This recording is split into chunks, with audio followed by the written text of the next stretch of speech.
What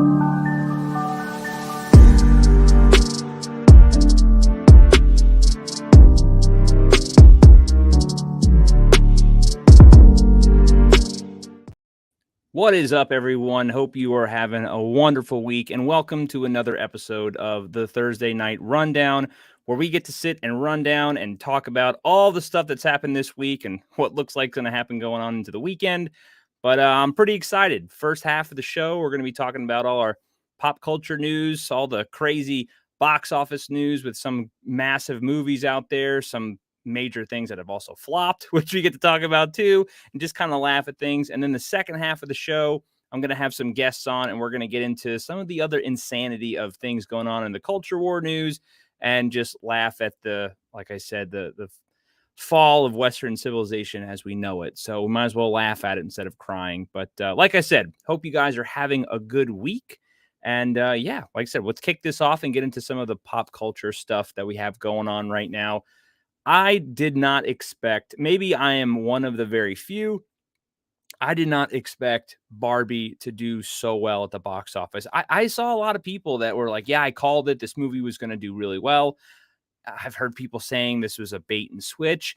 I didn't really pay a lot of attention to it. So I guess I was just kind of the odd man out when it came to that. I didn't watch any of the trailers. Like, I think I saw one a long time ago, but I was like, this movie, I had zero interest. It was just not for me. So I didn't pay any mind to it. Man, I don't know what it is, but this movie is blowing the box office up. A lot of people are saying now this is going to surpass Super Mario, which that's again insanity. And I don't get it. I also see a really big rift in I guess what you would call the fandom menace, right? Like the people that complain about all the woke stuff and everything, where some people are saying Barbie's extremely woke, and then some are saying no, it's actually not woke. So a lot of I wouldn't say fighting, but disagreements, I guess is the best way to put it. I don't know. I don't care. I didn't watch it. I can't judge it. It just, again, didn't look like a movie that was for me. But like I said, as of right now, where we stand today, Thursday, July 27th, this movie has already hit $500 million worldwide. That is insane. I don't care who you are.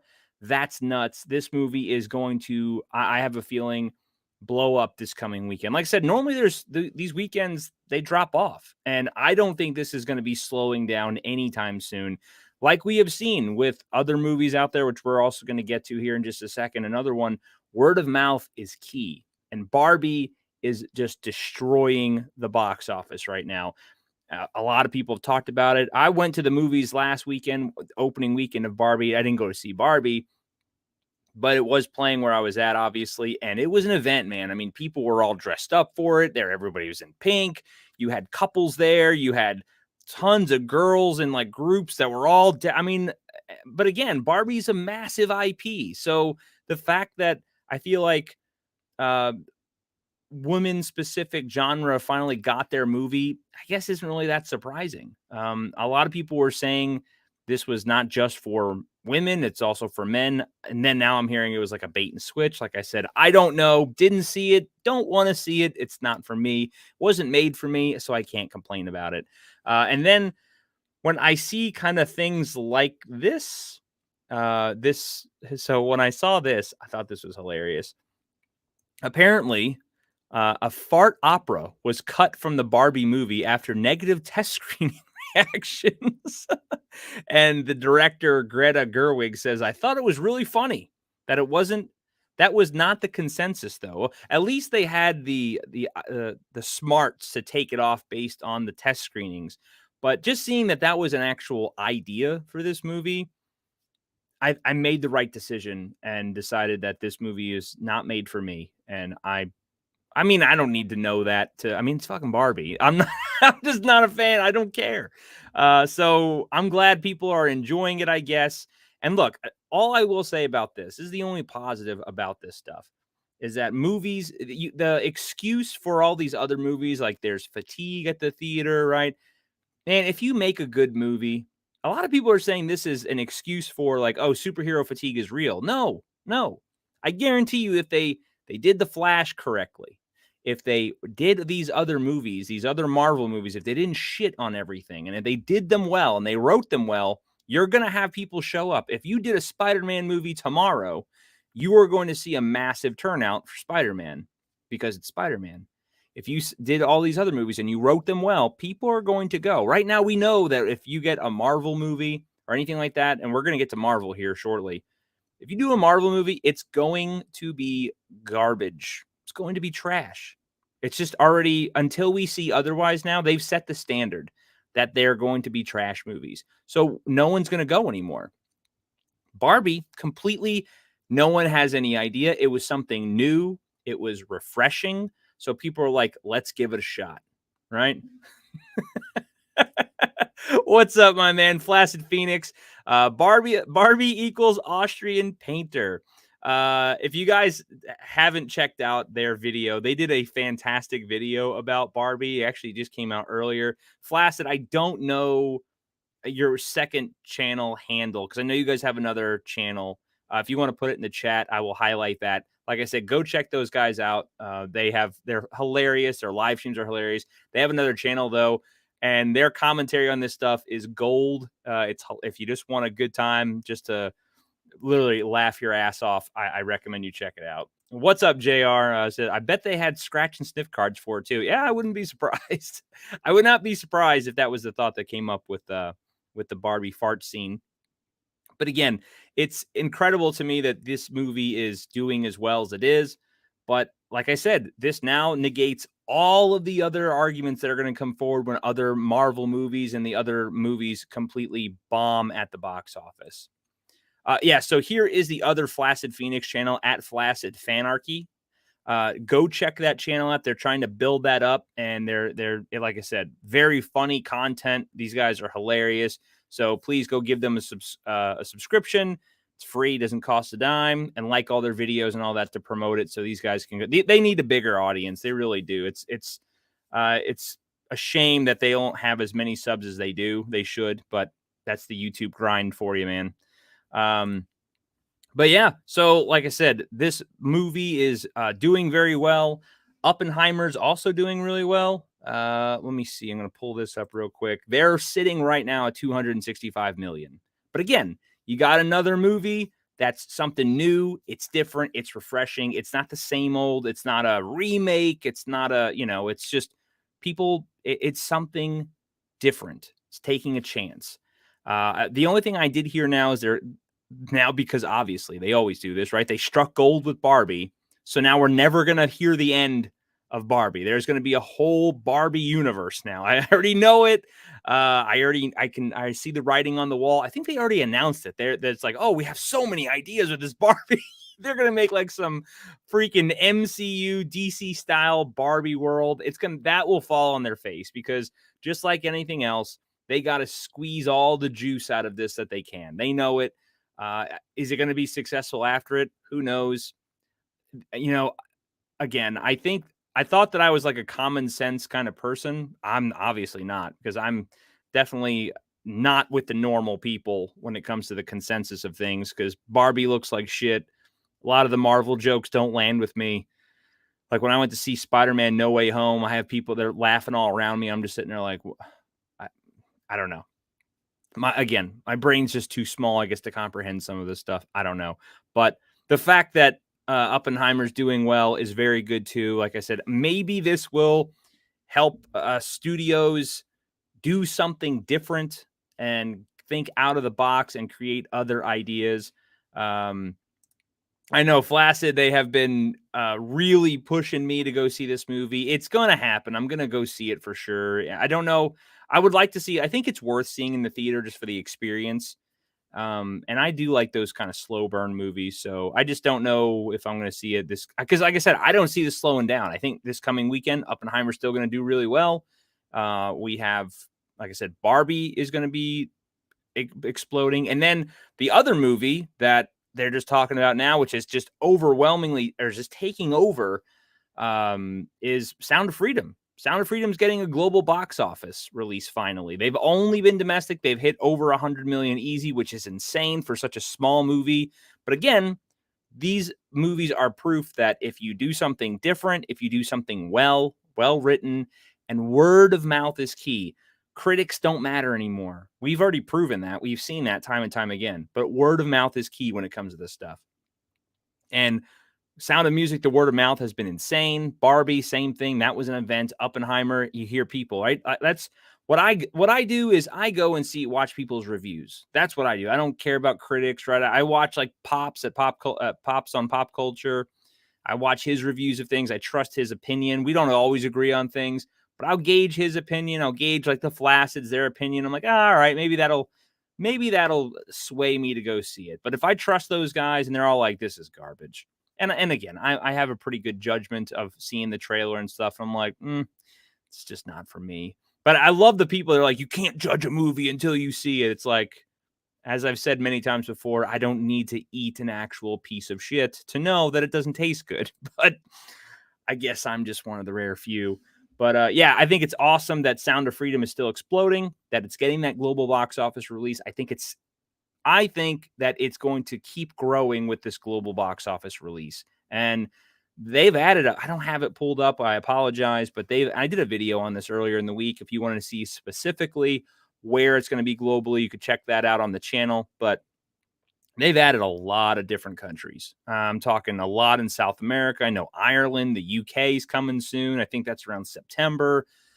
And they said they're going to be adding more as they get more information, which is good, which is great. Like I said, I think it's a great message. The people that are hating on it, I think, are absolutely out of their mind, but that's a whole different podcast or conversation in general. What's up, Casey? Hope you're doing well. Casey will be on here shortly talking about a lot of fun stuff. So it'll be a good conversation when she gets here. But let's see. All right, covered that. Now let's get to some of the funny stuff when it comes to the pop culture side of things. So we talked about all the good things that are going on. Like I said, whether you like Barbie or not, right? Whether you think it was woke or whatever, guess what? It's a success. For all those that went and to hate watch it, you're not the cause of it being successful, but you didn't help. So I don't know when people are going to stop doing this. If you hate a movie, if you don't like a movie, stop watching it. Stop it. Just stop. Not even, like I said, you're not going to help, because I think we could say the same thing about this show here, Secret Invasion, right? I can care less about Marvel. I don't care. This shit is all dead to me. It doesn't matter. I think it's hilarious what's going on. It's funny, and I got to laugh at it because, like I said, you can't ignore it. The fact that things keep getting worse and worse and worse, and they've completely destroyed it. It's great to laugh at, not invest a lot into. I'm not going to review these shows. There are some that do. So if you are some that like, you're not going to watch the show, but you can't fight the addiction to see how bad it really is. There are channels out there like I've mentioned, Pops, right? Pops is going to watch it. I don't know, Flaccid, I don't know if you guys have been reviewing this show or not. But guys like that, still watch some of these things and will, hate on them, because as he said earlier, you got to have fun with these trash movies. And I agree with some of them. You gotta, there's a lot of bad movies that I like, but it gets to a point where some of this stuff, like the Marvel, Star Wars, like, I'm just done. I'll watch a bad movie every now and then, or a bad show.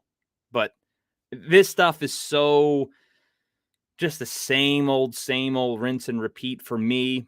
And it's just, and I consider myself a comic book normie. I have gotten more versed in the comic book world. I have been honestly reading comic books left and right lately, just because I love them. Like, they're so good when you get into some of and I've read some of the old school stories, but just some of the stuff when you compare, like, for example, we talked recently about Logan versus Old Man Logan, which is Old Man Logan is the comic book. The comic is so much better than that damn movie. And I loved Logan by James Mangold. I love that movie.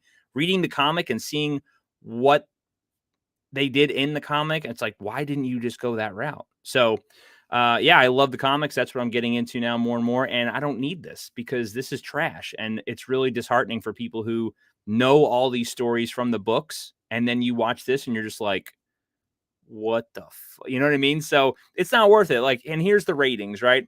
A 52%, 50, 38, 38, 50, and then the season finale, a 13%. The finale is currently the lowest rated MCU episode ever. And again, that's Rotten Tomatoes. I don't know. I didn't do the research. Shoot the messenger. If that's critic score or audience score, I would imagine it's audience score, just because, like I said, a lot of people are pissed off and they're just done with Marvel. You still have a lot of Marvel simps out there. Don't get me wrong. I see a lot of people defending this stuff in just some of the comments here. Um, Somebody was saying MCU's, yeah, like this guy here, Joe Biden. Hey, Guardians just did $800 million. What are you talking about? Because they said the MCU is in the toilet. And the Guardians of the Galaxy is a one-off. I think that was a good movie. And just as an isolated thing, Guardians is great. But when it comes to the entirety of the MCU, phase 3, 4, 5, whatever the hell we're up to now, it's trash. It's done. It's garbage. Especially, again, let me get rid of some of these tabs so I don't click on them again. When you see stuff like this, what the fuck's going on? What is going on? You know, I watched Pops's review. He stuck it out. He watched this because, like I said, he has major investment into Marvel, being a mega, like growing up with it. So he watches the dismantling of the things that he loves, and just seeing this, and that of course they're taking the strong Nick Fury character and turning him into a weak, pathetic man and making out with some alien. I don't know. I don't know, but this is garbage. This is trash. I feel bad for the ones that stick through this and watch it and keep getting upset by it. Let's see. Flaccid says, we are watching Witcher Season 3. Our balls can only take so much punishment, so we haven't watched any Secret Invasions. Yeah, I've heard Witcher 3 is pretty rough, too. I think that's another case of where your strong lead male character is getting sidelined. And I haven't watched it. I have no idea. I'm taking just a blind throw at the dartboard that they're sidelining the main character for probably some strong woman. I don't know. Maybe I'm wrong. Maybe it's a great episode so far. It's a great season, and Henry Cavill's character is really shining. What's his name? Geralt or something? Geralt? I don't know. I didn't really ever get into The Witcher. I need to. I've heard really good things about the video games and the books and all that. I just never really got into it. What's going on, lovely Sherry? Hope you're doing well. Glad that you're able to swing by. Yeah. So this is the kind of stuff that Marvel's putting out now. We all know it's in the trash and it's all garbage. That's why, like I said, I'm not paying too much attention to it. I'm not going to focus too much on it just because why bother, right? And listen, this is why I don't give these things chances anymore, or I don't hate watch it, because now I might be wrong, but this is just my opinion. A lot of people gave Star Trek the benefit of the doubt. Well, before I move into Star Trek, I do want to say this. No, you know what? I'll come back to this here in just a second. Sorry, my mind's all over the place. But people hate watching. It's fine. If you want to hate watch, I don't think you should, right? But again, it doesn't matter what I think. People should do whatever they want, whatever. That's fine. If you want to hate watch and review it, I don't think a lot of hate watchers are going to keep things going. Like I said, I just use that example with Barbie, right? Barbie's the small people that went and hate watched it didn't make that money. But when you have a franchise that has completely pissed in your face as a customer, I don't understand why you give them a shot anymore. They really have to prove themselves over time. I don't know if this applies to this, but because, like I said, I am not a Star Trek fan, but I heard like they completely destroyed Star Trek episodes or seasons 1 and 2 or it was Picard, I think. Correct me if I'm wrong in the chat. I'm wrong a lot, so please correct me if I'm wrong.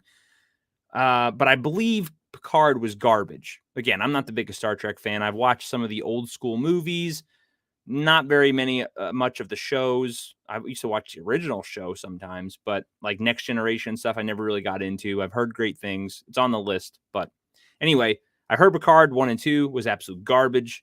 And then apparently they turned everything around with Picard 3. And everybody loved it. And it was getting great ratings and all that.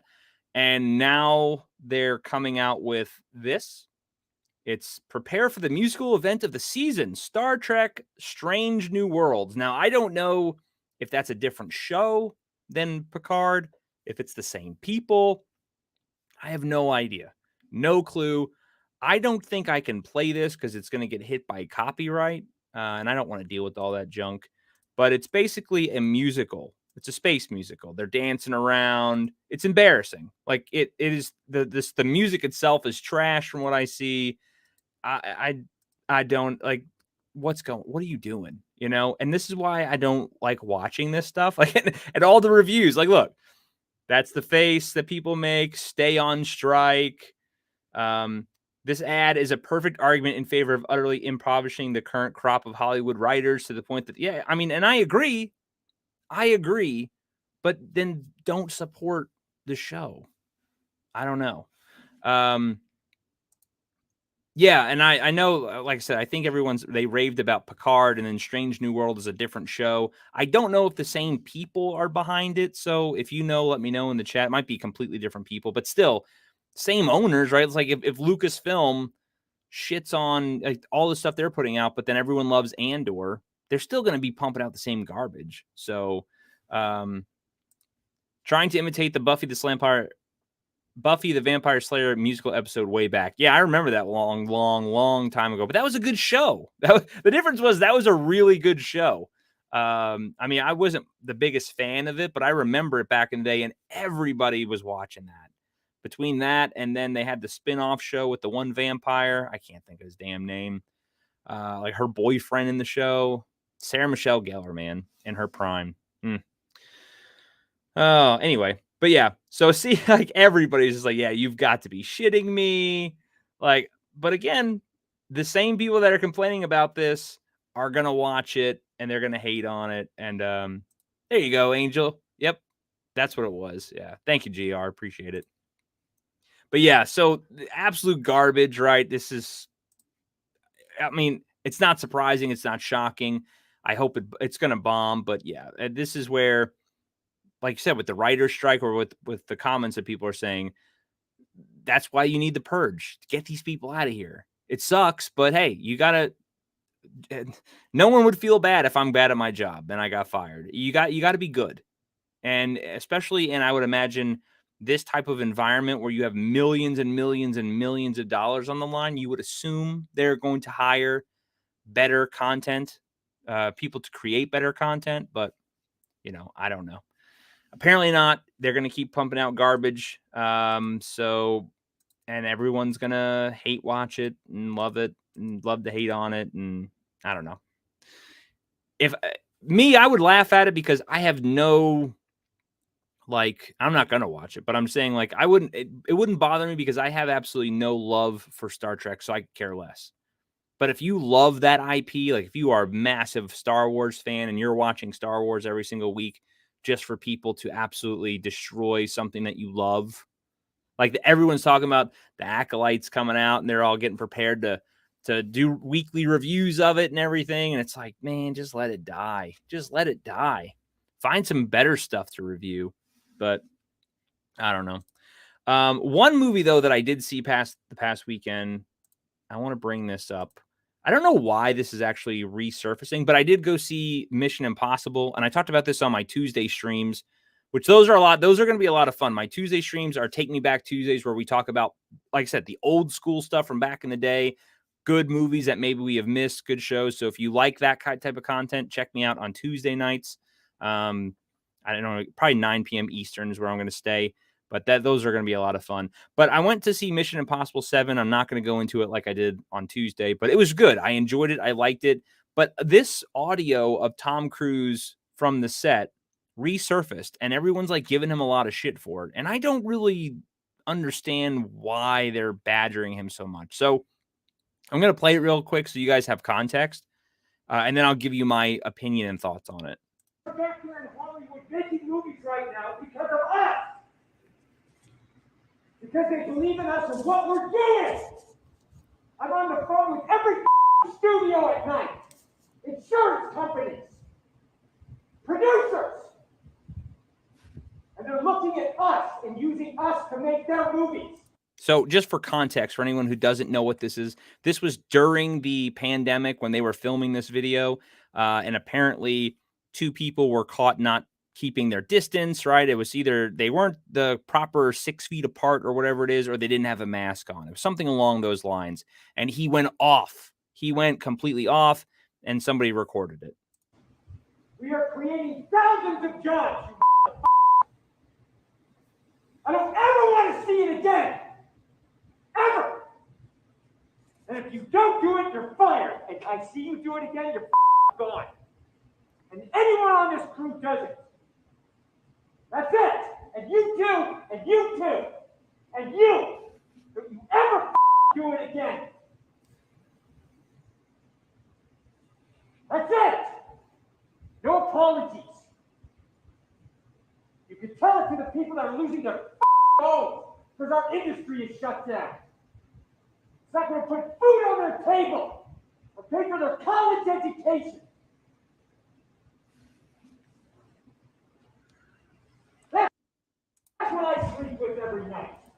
So yeah, that's the quick. I have no problem with that whatsoever. Now, obviously, I didn't agree with the lockdowns and how they handled it. Right, I did not agree with any of that stuff. But Tom Cruise puts his money on the line for all that. And yeah, as Flaccid just said, yeah, I mean, it's a multi-million-dollar production. There's a ton of pressure. He's got like, and again, this movie was in the middle of filming during the pandemic. And as they were getting the, I guess, okay to continue filming, they were all focused on this production because if they slipped up, if they use them as the example, it's like, okay, if they can do it correctly, then maybe we can do it correctly. A lot of people in this chat that I'm looking at, like in this tweet, because, well, and Twitter, there are a lot of brainlets in here, right? Some people are like, still love them. I don't care, right? And then you see a lot of people that were like, Hollywood has that effect on most. It strips away their humanity, their humility. No, listen, apparently these are just a lot of soft individuals. Being in the Marine Corps or any type of military service, or if you're just, I don't know, in your 30s, you probably got your ass screamed at once in your life by either a parent or someone else. So everyone's soft today. And we're going to show a video later on about how soft people are, but that's going to be later for when I have some guests on because that's going to be interesting. But I 100% agree with this. Again, don't agree with the lockdowns and how they handled it, but he had to keep things going. People, again, were losing their jobs. People lost their jobs. No one was making money, especially in that industry, as you could see with the parent writer strike, that they don't make enough as it is anyway. But you have 2 goofballs that are screwing around or whatever, and they're very strict rules, and he had to hold to it. So I don't think him ripping someone's ass was out of line in any way, shape, or form. I mean, he could have fired him, and he didn't. He just gave him an ass chewing. Who here has not had an ass chewing? I mean, I think all of us have had our ass chewed out, once or twice in our lives. And if you haven't, well, you probably need to. But let's see. Yeah, I mean, I already talked about that. Casey says, yeah, in a weird way, I understand his rate. Yeah, I mean, again, his money was on the line. This is his production company, right? He is very invested in the whole Mission Impossible. Like, that's basically his franchise. And that's his baby. And he's got all that investment to it. People are going to lose their jobs. He fucking went AWOL. I don't blame him. I've been screamed at way less stuff than this. I'm sure Flaccid has too, over dumb stuff. So, I don't think there was any problem with this whatsoever. JR said that was rough. Those film workers never have worked around an oil refinery. Yeah, 100% agree. Like, I mean, if you've ever worked like a real hard job, like corporate jobs, they don't do this. They don't rip your ass. I mean, probably I'll take that back. Probably some do, like maybe Wall Street jobs or something like that, but not like normal jobs. But if you work a hard job, like oil refineries, factories, things like that, at least back in the day too, yeah, you got your asses screamed. What's up, Mike, with the $2 super chat? Cheers. Hey, hope you're doing well, my friend. I appreciate it. Let's play you something good here for that. So, this is one of my favorites. So, hey, thank you for the super chat and glad to see you here and hope you stick around. We got a good show coming up soon. So, play this real quick for you. Story that had no end. I give.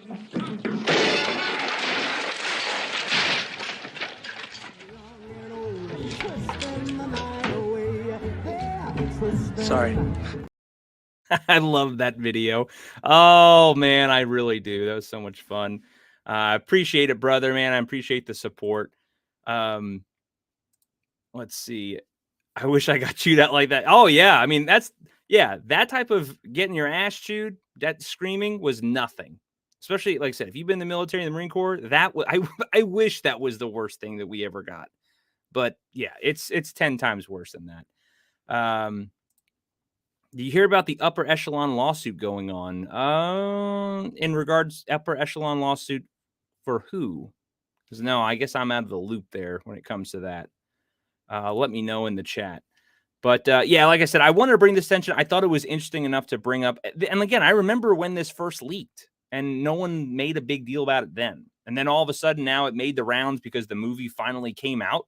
So everyone's like, "Oh, Tom Cruise is a piece of shit." It's like it's so quick how people forget it because everyone loved Tom Cruise when Top Gun came out, right? Everyone's like, "Oh, he's not woke," and then something like this happens, and then you have like the very soft individuals crying into their pillow because he screamed at some production workers. Well, oh well. Like I don't know. I still like Tom Cruise a lot. He's kind of been a little crazy back in the day. He probably still is, but who isn't? But yeah, I have zero problem with this whatsoever. And again, this is the least of chew outs that could have happened by far. Let me see here. But I'm moving on to that's pretty much well, my next topic is pop culture related, but I'm gonna be bringing on some guests for that because I want to get their thoughts on it because it kind of blends into the culture / pop culture world of things. So hopefully they'll be coming on here in just a second. Let me pull this up and let me remove that. So let's see. I'll wait for them to hop on. Mike says he's getting sued for doing his job. Some crypto guy is trying to drain him of his money. Are you talking about Tom Cruise is getting sued? That's interesting. Memeology and the quartering brought up the topic.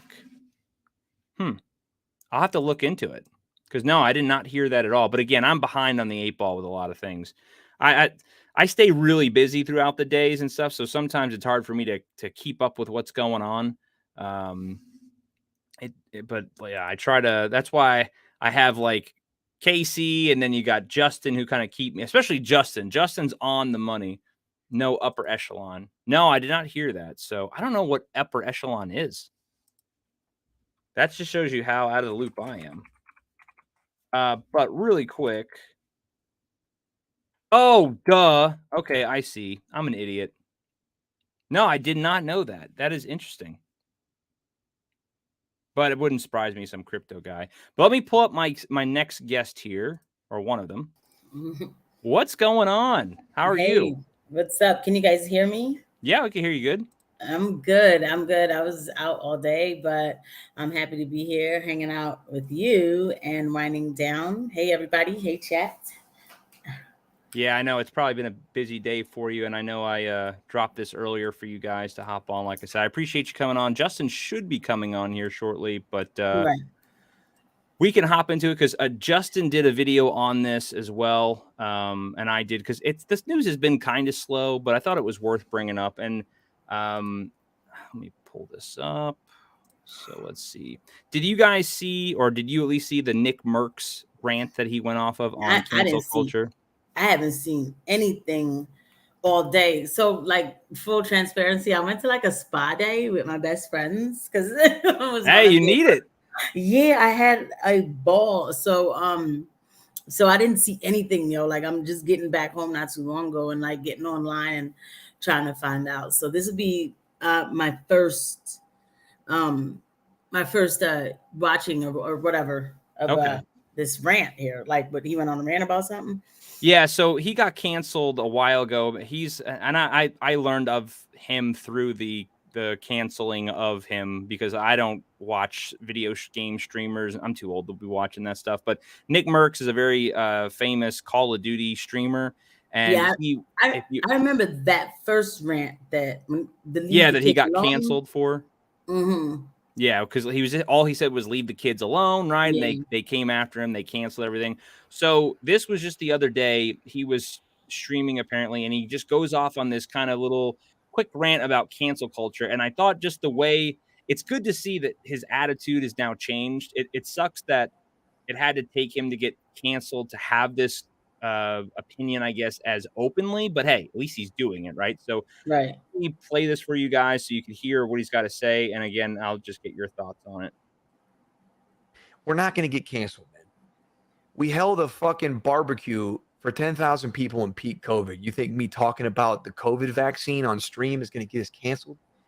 Can we ante up in here a little bit? You know, stop being pussies, bro. Let's go. He goes off. Ante up. Fuck cancel culture, man. Tell them all to suck our dick collectively. You know, suck our fucking cock. We don't care about you. We don't care what you think. We don't care what you say. Okay, we speak our mind, we speak our piece, and we move forward, man. That's it.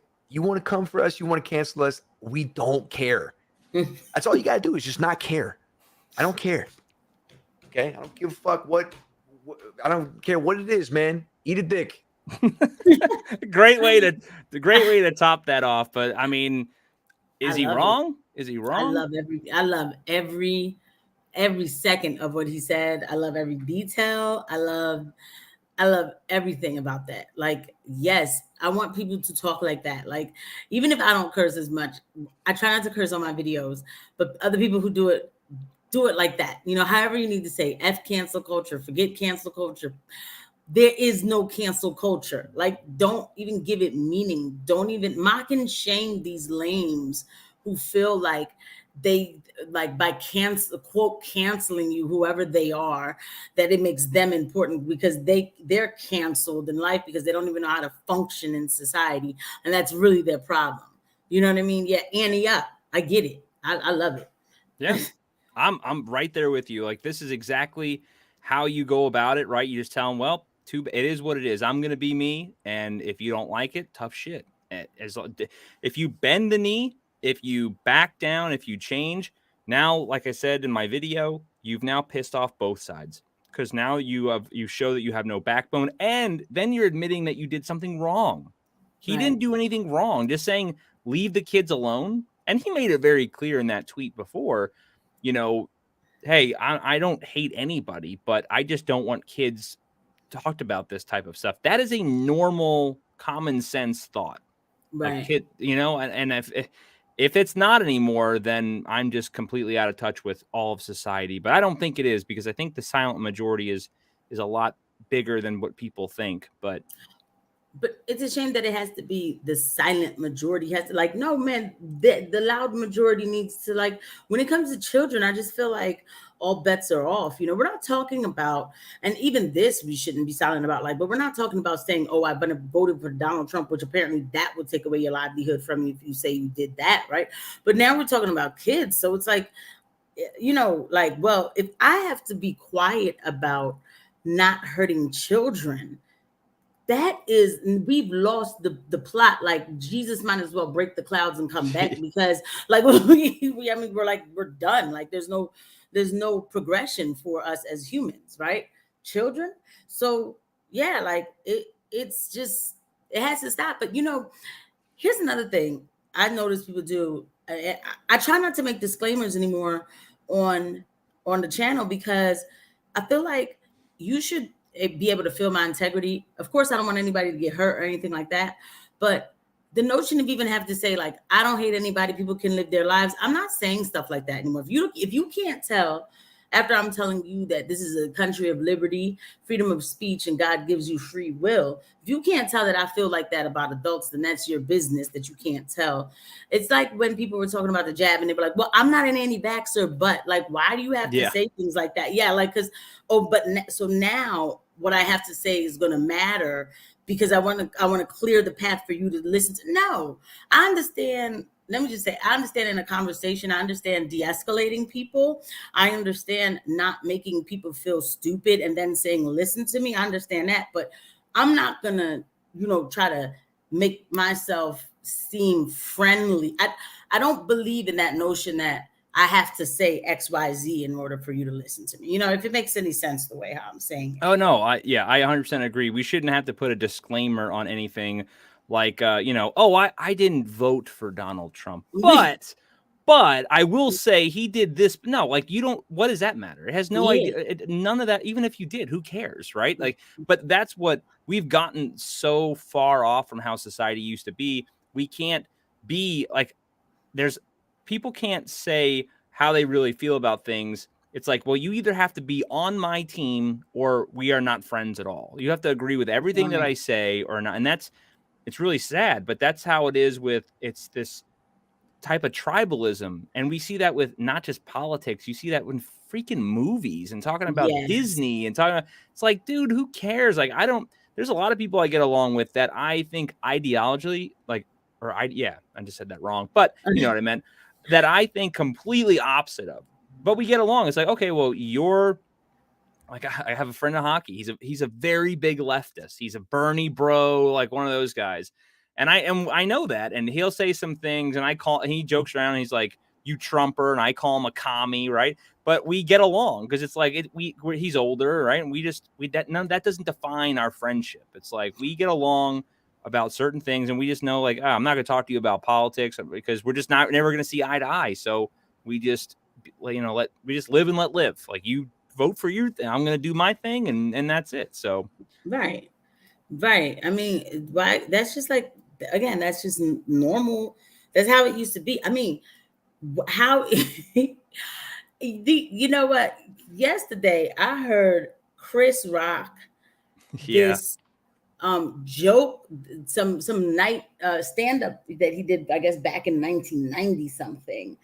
And like, dog, it was so hilarious, but he was like, I can't make those kind of jokes anymore because it's going to hurt black people's feelings. And I'm like, what?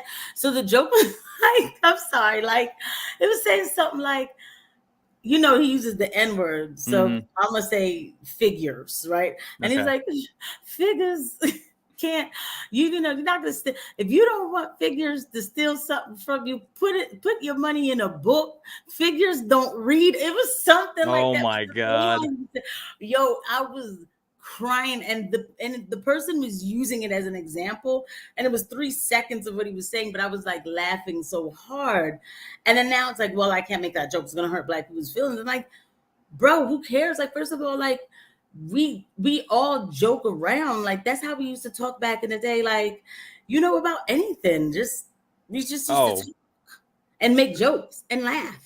The society is just too soft. Like we used to joke around, we used to laugh at each other, we used to poke fun, and know that it wasn't, or at least back in the day, you knew when someone was being serious and someone was trying to really hurt you with words rather than just a joke, right? Like listen, there are stereotypes. They exist. They're funny. We all have them.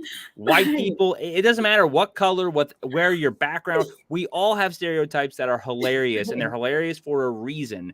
They don't, if you're confident in who you are and you think high value of yourself, those things don't matter. They're literally, like we've talked about this many times before, they're just words. They don't matter. You could say, call me anything in the book, and I'll laugh at it. It's like, all right, whatever. Now, if you're being serious and you're getting in my face and you're being aggressive in that's a whole different ball game, because it's like, okay, this is escalated. But you just want to call me, like people on Twitter will say things. I don't care what some anime face avatar with 2 people followers. I can give 2 shits, man. I don't care. It's funny, and you just laugh at it. Right. And like I said, man, I don't know, man. Back in the day, man, we all joked about everything. I mean, even just like you would say something like, "That's white people ish." You know what I mean? Or like white people do that. You know what I mean? And like everybody would laugh at the table, like, oh yeah, like mayo is spicy, right? Like for white people, mayo is too spicy. I can't eat that. Like that's like I get it. I get it. Or even just asking each other. So here's the other thing, and I don't mean to like go digress, but too hard. But asking each other about our cultures. Yes, white people do have culture. And when I say that, I mean like, because you have Italians, you have Scottish people, whatever. Mhm. So like, I remember I was working at this nursing home, and every Christmas, everybody would bring in like massive amount of cookies, like home baked cookies. And then the girls would be talking, like the white girls, they would be talking about, yeah, because we're doing our cookie swap on Tuesday. And then the other one would be like, we're doing a cookie swap on Wednesday. And I was like, okay, what is a cookie swap? And they were like, yeah, we do that for the holidays. I was like, is that white people stuff? I was like, yes. It was like, what is it? She was like, y'all don't do that. Now she's like, I never thought about it. Like, I'm like, I've never seen Black people do cookie swaps, you know? And like, I was like, I want to do a cookie swap now. It was a normal conversation. And me and my best friend did like our first cookie swap like a few years ago, you know, like stuff like that, you know? Yep. And Yeah. Alan over at Grave Reviews, hope you're doing well, my friend. He says, yeah, I love this channel, and there's a lot we agree on and a lot we don't, but so exactly. Because I Right. know, Alan, we don't agree on everything, and that's Word. normal. That's normal, and it's okay. Like, again, growing up in school, like I remember having arguments over, I mean, stupid things like superheroes, right? Dumb shit like that. We agree on Yeah. this or we agree on that, but it didn't matter. It didn't define your friendship. It's not like, oh, well, you don't agree with me on exactly this. Well, I can't associate with you. It's like, it doesn't matter. Because at the end of the day, if you're a good person and you really care about other people, that stuff doesn't matter. Like, again, it's not cancel culture and all that stuff. I don't even want my worst enemy, or I wouldn't say worst enemy, but like there's plenty of people I can think of off the top of my head. I don't like their like YouTube content. I'm not fans of theirs. I don't want anything to do with them. I think they're some of them are just kind of garbage people. I still would never want them silenced. Oh, I don't want them canceled. If anything, if they got their stuff removed, I would be like, that's messed up. You need because they are saying things I don't like or I don't agree with, guess what? There's a billion YouTube channels for me to watch out there. If I don't like their content, I'm just going to go somewhere else. If there are people out there that like it, good, enjoy it. The audience will dictate whether you are good or not, because you know, there's plenty of people out there that like really shitty YouTubers and they like it, and that's for them, then that's fine. Or not even just minuscule, like, again, we could use Barbie for example, right? I'm not a fan of Barbie at all. I don't want to watch it. There's a shit ton of people that think it's great, and you know what? Good for them. I hope they love it. I hope they enjoy it. I hope they make 1,000 Barbie movies, and I hope they love it. You know, right. Do whatever they have to do. Yeah, it's just insane, man. Like, but the pendulum is swinging though, because you can only do this for so long. After a while, because the people who are trying to cancel others, they're not standing on any kind of foundation. So it breaks up after a while, and people are like, you know what, F this. I don't even care. Like, yeah. And as Alan says, yeah, you can't have an opinion anymore. Otherwise, it's it's just like, oh, you don't know. And listen, it's not just. I will say this: it's not just on the left-hand side. There are people on the right-hand side too that are the same way. That, oh, you don't like. I've seen this before. You don't like Candace Owens, or you don't like Daily Wire, or you don't like Trump, or you don't like this, and they lose their minds. Like, if you don't like Trump, fine. If you don't like Candace or someone that I support, fine. I don't care. That's you don't have to. I care about what I like.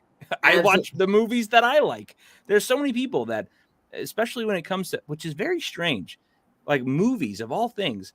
If I say I hate that movie, they get mad at you because you hate a movie. When I did movie reviews more often and stuff, people will just rip you apart now because you didn't like something that they liked, like Glass Onion. That's garbage movie. I had so many people give me shit about that. I'm like, why do you simp for some director that will never meet you? Like, what do you care if I like it or not? Who gives a shit?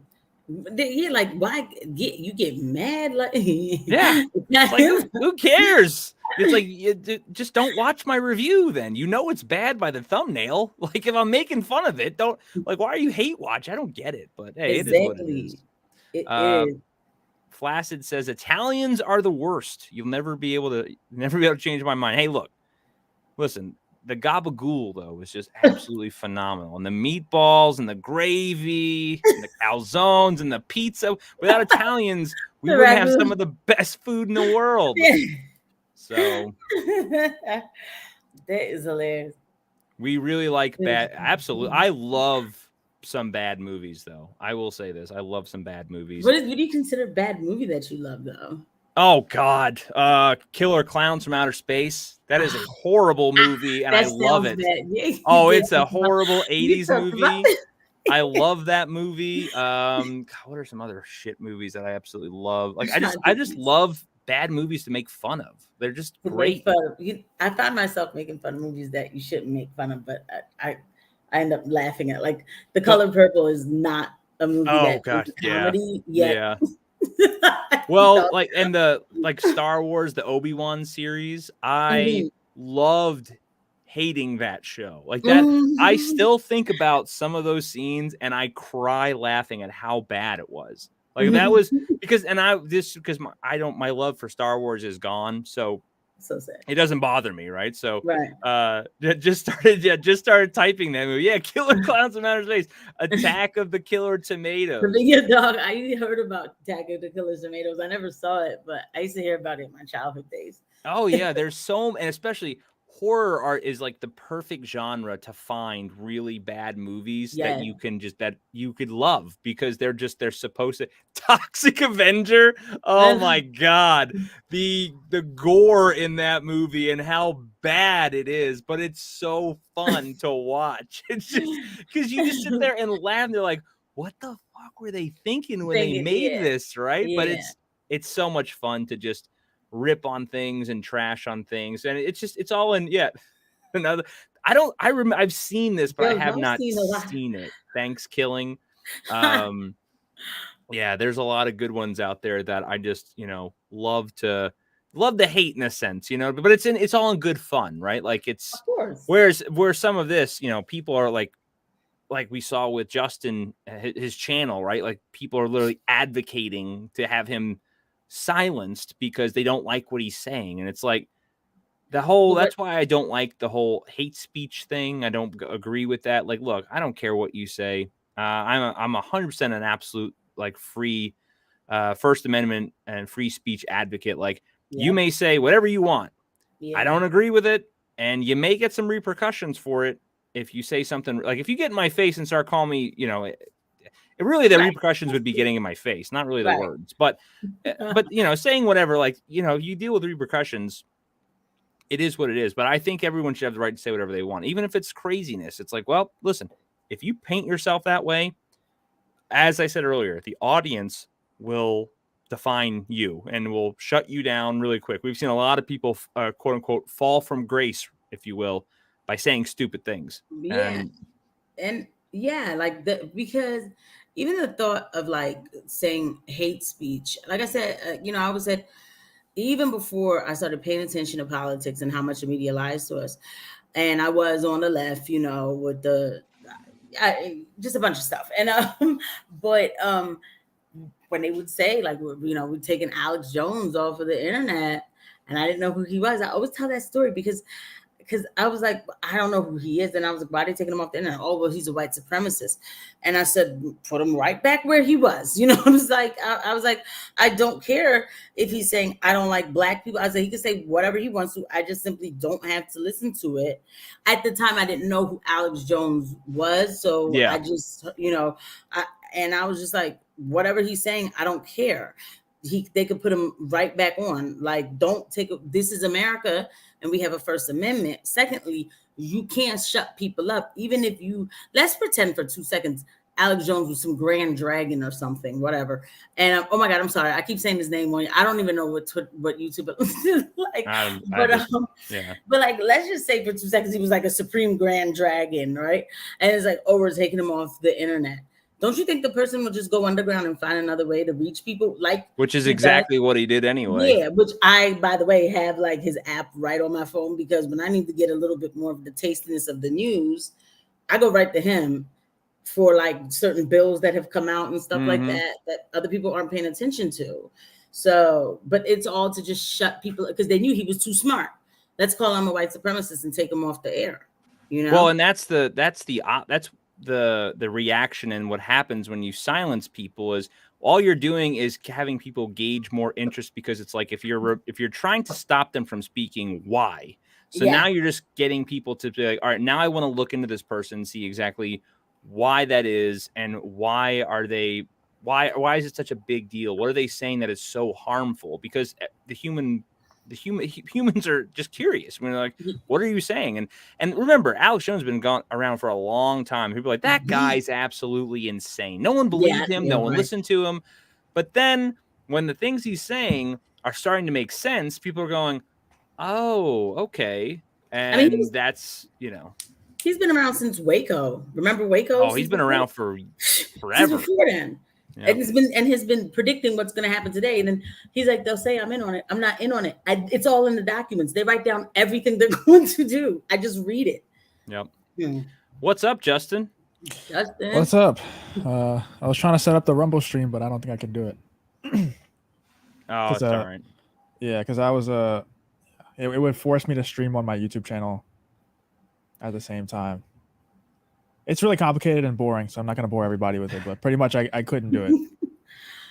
Alan says, I will stand by you and fight for your right to free speech, but you have to be willing to accept the fall. Absolutely. I 100% agree. Like if certain people say certain things that are considered over the line or whatever the case may be, it's like, look, you have the right to say it, but if you cross lines and there's a fallout from it, you have to accept what you said. And as long as people are willing to do that, then hey, whatever, say what you want. So right. And to be honest, go ahead. And to be honest, the First Amendment really is for the people that we can't stand hearing. I mean, to be honest, like that's the people we're supposed to fight for. Like it, and I know how that sounds, but are you truly ready to be a free speech absolutist? You know what I'm saying? Like, or do you pretend to be? Yep. Like I think about this often, but yeah. And for any of you guys that are listening to this now or on the replay, I had dropped Casey's link in the chat, and I also just dropped Justin's channel. If some of you don't know, Justin has a new channel because of certain situations. It's still in the kind of pending I think. But if you can subscribe to Justin's new channel, we need to get him back up to where he was. And everyone helps, so we would greatly appreciate that if you could. I do appreciate it. Thank you for the shout out. Of course, man. So getting onto the cancel culture, I want to bring this up because we talked about like the whole Jason Aldean thing. And I know he was, that with his new song that came out, they're trying to cancel him. And I think, Justin, you just did a video on, he erased some stuff. Did he bend the knee or did he not bend the knee? Yeah, I don't know. I mean, from everything that I'm seeing, it looks like he did. There's some people saying that it was like Fox Atlanta or whatever that filmed the footage that could have like copywritten it and said, you have to take this out or we're going to sue you. Mm-hmm. But if that was the case, like, why wouldn't he just come out and make a statement saying that happened? Instead, he's like being pretty silent on it. So I think that he most likely did just bend the knee and he doesn't want anybody to know. But, we all know. I did see something about they're saying it was a copyright strike strike. I'm so used to YouTube lingo. But yeah, some type of copyright thing on the footage or whatever the case may be. It's interesting that stuff still exists in like normal life, like not just here. But yeah, I don't know. I mean, the whole situation's dumb, but it doesn't surprise me that some of them bend the knee because at the end of the day, it's all about corporations and money. So. The thing is, he made a whole lot more money. I know. Bending the knee than like he's just going to lose a ton more money now. It's the same thing with Bud Light. How they were like, they took a stance by hiring Dylan Mulvaney, and then they didn't want to disavow Dylan Mulvaney, but they also don't defend Dylan Mulvaney. So they're just in the middle, and everybody hates them now. And now they're losing 30% of their sales because they have no fan base. They're not standing on anything, so everybody hates them. And it's going to be the same thing with Jason Aldean. He made an enemy in the left already, and he made a friend in the right, or common sense people. And now he's going to totally burn that bridge that he just, I think his listens went up like 27,000% or something like that on that song since that cancellation. So he's going to burn that bridge that made him a ton of money, and now he has no fan base. Now it's all gone. Yeah, we see that with NickMercs, right? Because everyone, rallied around him after the cancellation. That's always what happens. If it's usually what I see now, if the left cancels you and you stand true to what you are and you don't bend the knee, you gain pretty much 1 million times more support for becoming the target, unfortunately. But yeah, if you're an independent creator, if you work for a corporation, then you're just fucked. Like regardless of if you apologize or not. Like Gina Carano, like there's nothing that she could have done to not be canceled and not have her whole career blown up. Like she was just done. But go ahead.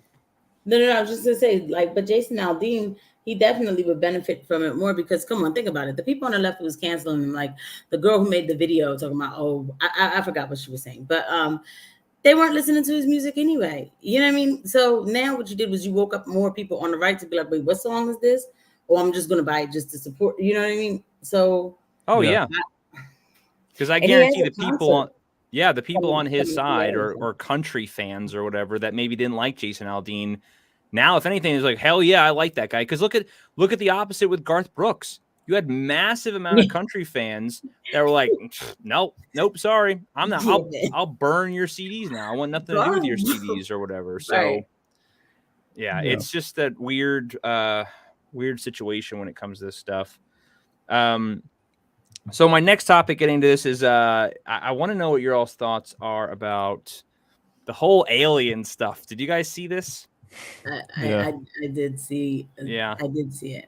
Y'all go step before me. I'm gonna play this really quick, and then I want to get your thoughts as to because I do have a couple things as to why I think this happened and came out specifically yesterday, which we'll go into. But I'll play this really quick. It's just 40 seconds. Has made contact with intelligent extraterrestrials. Something I can't discuss in public setting. Okay, I can't ask when you. Which I love. That's the thing, right? It's like we're having a congressional hearing. For people for the context, it's a U.S. House subcommittee. They're a whistleblower of U.S. intelligence is confirming that aliens are real, even though I can't go into specifics in the public, but we're going to talk about this in the public. But let's just finish. I think this occurred. If you believe we have crashed craft, stated earlier, do we have the bodies of the pilots who piloted this craft? As I've stated publicly already in my News Nation interview, biologics came with some of these recoveries. Yeah. Were they, I guess, human or non-human biologics? Non-human, and that was the assessment of people with direct knowledge on the program I talked to that are currently still on the program. Do you believe our government has made contact with intelligence? All right, so that's the quick 40-second clip. What do you what do you guys think about that, and as to why? And you want to go, Casey? All right, I don't care. No, you can go first. Well, my answer is boring, dude. I just have a lot better things to worry about. Like, I feel like that's how most people are that are just like trying to get money to support their families and stuff. They're like, that's cool and all, like that they're coming out and saying that there's aliens, but I really don't give a shit. I got work tomorrow. Like that's kind of how I feel. It could be a distraction. It could not be. Either way, I don't give a shit. I just don't. Like, I'm sorry. Like, I know that sounds like really boring, and maybe it makes me sound like mean, but like I just don't. I'd want to care so bad, but I just don't. I think that's the general consensus, though, only because look at the state of the world right now. Right. So go ahead, Casey. Tell me what you think. No, I mean, it's funny because I actually wrote a Substack about it because I've been trying to write more. Like you said, Justin, like it's not really something that nobody's thinking about it. I mean, can you imagine? First of all, really think about it. The world is in a whole different state of being because if this was 2002, everybody would be glued to the. You know what I mean? Like, wait, what? But especially after all the lies that have been told to us. So I'm like listening to this guy, like, well, I can't say that in a public setting.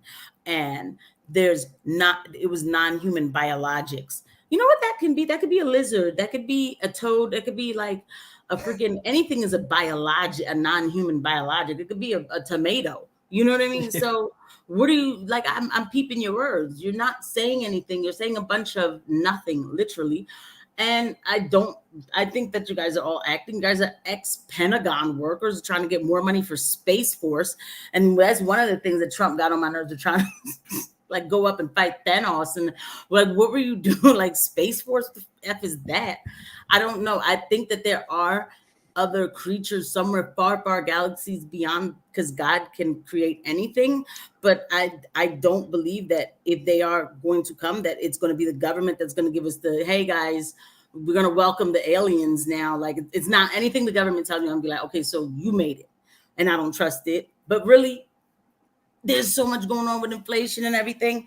So it's like people can't even think about all of this right now. It just shows you like how crazy life has gotten. Like when you talk about if this was 2002, this would be everything that everybody's worried about. The world would literally stop, almost like Independence Day. That scene when I mean, like a ship came in itself. But I mean, again, I think 100% that shows you where the world's at. I think it's honestly just a massive distraction, which we'll get into here in just a second. But one thing is, like Casey and you nailed already, the government has lied to us on pretty much everything. They will not. They've already said, we are not going to release classified documentation about JFK's assassination. Right. But we'll tell you that aliens are real. Yeah. Why would you do that? Like, that makes zero sense at all. I mean, we know why they won't say anything about JFK, but you know what's happening is back in 2002, we weren't so inundated with this crazy shit going on. So something crazy happening would be everything. And it's the same thing as like a drug addict. Like the first high is really good. After that, you need to keep upping the dose, get like doing crazier drugs. And it's the same thing that's happening with these news stories. It's like, all right, you know, we heard about everything that's been happening the last few years. Aliens invading Earth, don't really give a shit because we're just drug addicts at this point that have seen crazy amounts of doses of this crazy news that it just doesn't matter anymore. And that's why I think in the future they're going to have to get crazier, because like in 2020, I think that was like their big bullet. Like that was their shot at, you know, having a one world government, or maybe it was just their first shot. But I think that was like their big, you know, that was their moment, I think. And we kind of saw through it a little bit. It took us a couple of years, but eventually most of the population knows that it was a lie. And I think the future psyops that are going to happen, they're going to have to really step it up. And that's why I think we're going to see like Project Bluebeam. Maybe that's going to be like faking the second coming of Christ, or making an actual alien invasion, something like that. It's going to have to be something that's an imminent threat, and not just, hey, look, there could be aliens out there. No, nobody cares. Nobody cares that there could be aliens unless they're invading us right now. We need that huge dose of drugs. Well, or we don't give a shit. Funny you bring that up, because first off, two things. One, this is a massive distraction because three things happened yesterday that were big time news, and this happened coincidentally on the same day, which I'm going to bring up those articles in a second. But you nailed Project Bluebeam, and that's what I think it is they're kind of planting the seed right now. It's like, well, the government already said that it's real. And then you have things like this, and we've seen this with this is the thing in Vegas. I don't know if you guys have seen that thing is freaky. This ad. Oh, kind of loud. I don't need the sound on, but this type of stuff, this is literally Project Bluebeam type stuff. And we see like in Dubai, that big Barbie ad, you know what I'm talking about, where it's the big giant Barbie figure coming out of the box. Like they can project this stuff to make it look like it's real. And kind of very similar to what happened in that day long ago in September. You know, right now they want us to praise and love the government, right? They're losing. They know that they are losing all kinds of respect and any value of the government whatsoever in the people's eyes because of what's been going on. The only way to ever gain that back would be if there was some type of threat that we could not control ourselves. So if you have some type of alien threat, who are we going to run to? Papa government, save me. You have fighter jets and tanks. We don't. So that's my opinion. That will be one way. But here was one of the topics that came up yesterday. Wait, real quick, y'all both nailed something, both of y'all, that's straight up in the Bible. Justin, what you said, they're going to fake the second coming of Christ. Yes, they will make whatever, like miracle. I mean, even if you use it as an example, they will make miracles. And then Matt, what you said, they're going to beg for like daddy government, but it's not just daddy government. It's like people will beg, like, we need a moral leader. We need somebody to bring us to like peace, right? Mm-hmm. So y'all, both of what y'all said, literally, like it's like written in Revelations of how these things happen. But yeah, well, that's why those people on TikTok and shit that I always talk about, the rapture is coming soon. Those people, I can't stand them because they're just spreading the government psyop that's coming.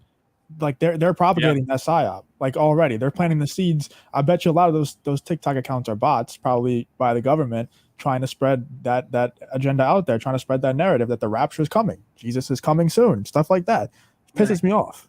Well, and you have from long ago, right? Like Ronald Reagan, remember in that speech where he's like, we're going to have to unify the world one day to fight a non or a universal threat. And it's like, people are like, what the fuck are you talking about? Yeah. And that will be the thing. If there's literally aliens coming there and be like, hey, we can't fight China. We can't be infighting. We have to create one world universal government to fight this threat.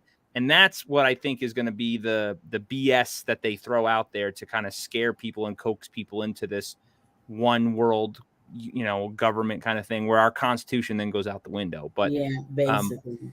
this is one thing that happened yesterday, which I don't know if you guys saw this, but the judge struck down Hunter Biden's plea deal, where that all fell apart yesterday. That was pretty big news that kind of went under the radar because of this UFO stuff. Yeah. I don't know the details of what they changed. It won't matter at the end of the day. They'll just the judge will find out to be suicidal or something probably. No, but no, you just say like the judge will be suicidal. I mean, when it comes to Biden's and Clinton's, it's just they know a lot of people. Yeah, because that judge, she really, but what happened was the deal was supposed to be like, all right, I'm gonna plead to this little case, to this little tax thing. Y'all gonna toss out everything, the gun thing or whatever. You're gonna toss out everything and even things in the future. So she came in and then she found out too, like Hunter Biden freaking lawyers called the courthouse acting like they were Congress, like, yeah, we're just gonna throw out that witness case for Hunter. Yeah, they were basically committing fraud and like prank. Yes, we are Congress. Can you throw this out, please? We don't need this. Yeah, and they were like, you sound like Peter Lawyer. Like you sound no, don't pay attention to that man behind the blinds. Like what is going on? So the judge was like, no, like I'm not going to give him immunity for the rest of his life. Mm-hmm. No. So you don't expect anything different from cokeheads. I mean, that's a cokehead thought of let's call the other attorney and try to get him to throw out some evidence. Yeah, like so when I heard that, I said these people ghetto. But go ahead. No, so this was a big deal. The second thing that happened, which I think honestly is probably I'll save the biggest one for last, in my opinion. This was another one, the Fed hike. Yep. That was another thing that happened yesterday, which is that's a massive deal as well, in my opinion, because that's another step towards our central banking or our banking system on the verge of collapse, because we see the bubble growing, inflation, they keep sending money to Ukraine. Things are getting bad over there. Mm-hmm. Just absolutely murdering the middle class and making everybody more government dependent. Like if you're like a kid that just graduated college, like how the hell are you supposed to like buy a house with these interest rates? It's pretty insane. Like, yeah. It's everyone's like, this is a buying opportunity. Prices are dropping. It's like, yeah, prices of houses might be going down, but the interest rates are so goddamn high that you're going to need more. Like, I think in Canada now, they're trying to push for like 80-year mortgages and stuff. It's like, you're going to be, it might be your house, but you are a slave to debt and the banks because you're never going to own it. Yeah. So, we need Trump. Yeah. We need someone to fix it pretty damn quickly. And then here was, in my opinion, the biggest scam of yesterday that went completely under the radar. Yo, god damn. So that Sam Bankman freed, one of the, absolutely. I'm sorry, go ahead, man. No, so the DOJ drops the campaign finance charges against Sam Bankman-Fried, which is the whole big FTX money laundering scheme. And the chairman here pretty much nails it right on the head. Donating $90 million to politicians with money that you stole from your own customers, taxpayers, isn't a crime. But if you don't report Venmo transactions over $600, your ass is going to jail. If that ain't the truth. Yo. Like, what's going on, Corey? Yo, like that. First of all, you know what's funny? Over the weekend, I sent y'all like a link to one of my videos about this FTX thing, like when it was happening, because I was going through my old videos, looking at the type of stuff that I used to talk about and just trying to see like how I could change my format and kind of go back to this stuff. And then I remembered a lot of this FTX stuff, bro. I knew it. Like, it's crazy how much I knew it. This was on purpose. This guy tanked so many real cryptocurrencies, yo, like tanked them. And so cryptocurrencies, and I'm not gonna like bore the chat with this, like, but like cryptocurrency is supposed to be unregulated bartering system type money, you know, for people to do what they want with it, whatever, right? It's supposed to be unregulated. This kid comes in and has like, what is, so they go to just tell me, yeah, I mean, honest to God. And this kid comes in, kills most of the cryptocurrencies, and then what happens now? They're saying we need to regulate cryptocurrency, and then now the charges are dropped. That is insane. Then he was sending money to you. He was sending money to Ukraine, and it was funneling back to the Democrats, allegedly, in my opinion. I have to say that. They claim that's exactly what they did. That's exactly what. And then his parents. I sent y'all. When I sent y'all the video, I was like, just find the similarity in all of these people that I'm talking about. Oh yeah, his parents were highly up within the Democratic Party. Can we get an early life check? Yeah, early life check on Sam Bankman. No, Sam Bankman. He's part of the long nosed people, right? Is that what you're talking about? Yes. Oh, his parents, definitely. Then they work in like. His father is totally against like cash payments. He's written like of articles. Course. Like, you mean like cashless society, we can't regulate cash payments. Then they were working with the head of the SEC, who you already know. You know what I mean? Yep. And it was just like everything. So when I looked at this case, I said, this is the government doing this to mess up unregulated transactions in cryptocurrency. And then they dropped the charges. Extraordinary. I cannot explain how, like, it is crazy to me how much I saw this coming. You have to understand, I was like all into this situation. Oh, everyone, when I heard about this and I saw this going on, I was like, this guy's not good. Same thing with Hunter. Like, we're not in the club. We are not part of their little, if we did anything even similar to this, with $100, like you said, my Venmo transactions, I'm going to get audited for Venmo transactions, and this clown, $90 million, gone and stolen. It's okay. He took people's lives. No worry, bro. No big deal. Well, again, when you're part of the group and you are funneling money for these people, and you're basically a criminal, and that's, like I said, I've said this for forever. That's the only reason why they got rid of the mafia in the 80s and the 90s and stuff, is because they didn't want any type of competition from outside. Like, the government was enough of a crook. Yes. They can't have any competition themselves. So yeah. The government does all kinds of cartels, whether it is, drug, children, but whatever, allegedly, in my opinion. You already know. You know what's crazy, Corey, about it's also Republicans too, my friend. They're all crooks if you're in the government, but go ahead. Or Jay, yeah. Yeah, what I was gonna say, what's crazy is, like, people, there's like movies about the mafia and everything, and obviously they did some bad shit, but they're pretty honorable people, most mob bosses and everything. They didn't really backstab, the people that they were loyal to and stuff like that.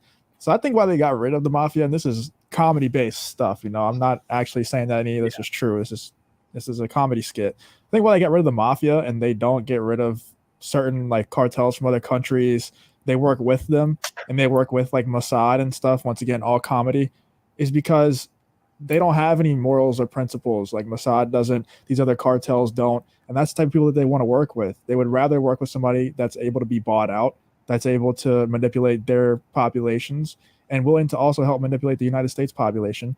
Whereas, groups like the mafia would probably push back against that and say, no, we're not going to do this dark shit that you want us to do. But these other groups will. So I think that's why they go after the mafia so hard, and they allow these other groups to, just chill.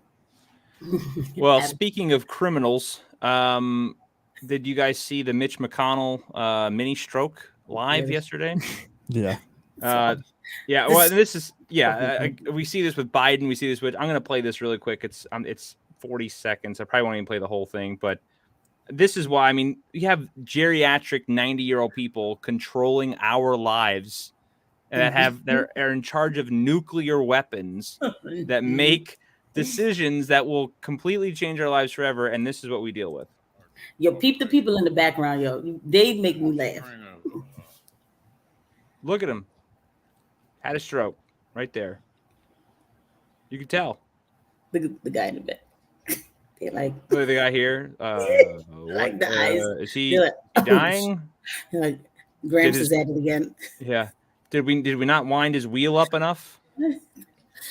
I mean, yeah, it's sad that he had a stroke, but I mean, come on, Yeah, like- get rid of these people. Do you think that's actually a stroke? Like, I wouldn't think he be so. a lot like lose a lot more motor function than that if he had a It stroke? Well, was it's a- more of an absent seizure, it looks like Yeah. to me, because didn't have like a facial droop, but it's It still could be a something. mini stroke or something like that. Not like a severe Yeah, stroke out, and but mini stroke, yeah, that's somewhat could I don't know. happen. I don't think. I mean, I've only seen like how strokes are depicted in movies and TV and stuff, so that's all I have to go off of. I've never actually seen one.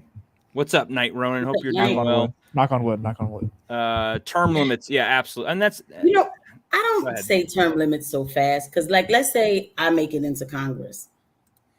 I'm only 40. I want to stay there forever. Like, well, I mean, like, because if I get in there and I'm thorough and I'm doing the right thing, should not or Yeah, then it should be- cognitive tests or something. But then I just don't trust these people to do that though, because there are high functioning 90-year-olds, and then they're like this. Did you see Diane? This one today, literally the next day today, because that Mitch McConnell thing was yesterday.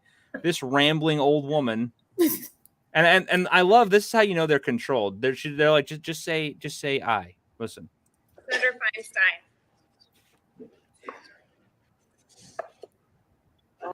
Say aye. For me, aye. Yeah. I would like to support a yes vote on this. Provides 823 billion. That's an increase of 26 billion for the Department of Defense. And it funds priorities submitted.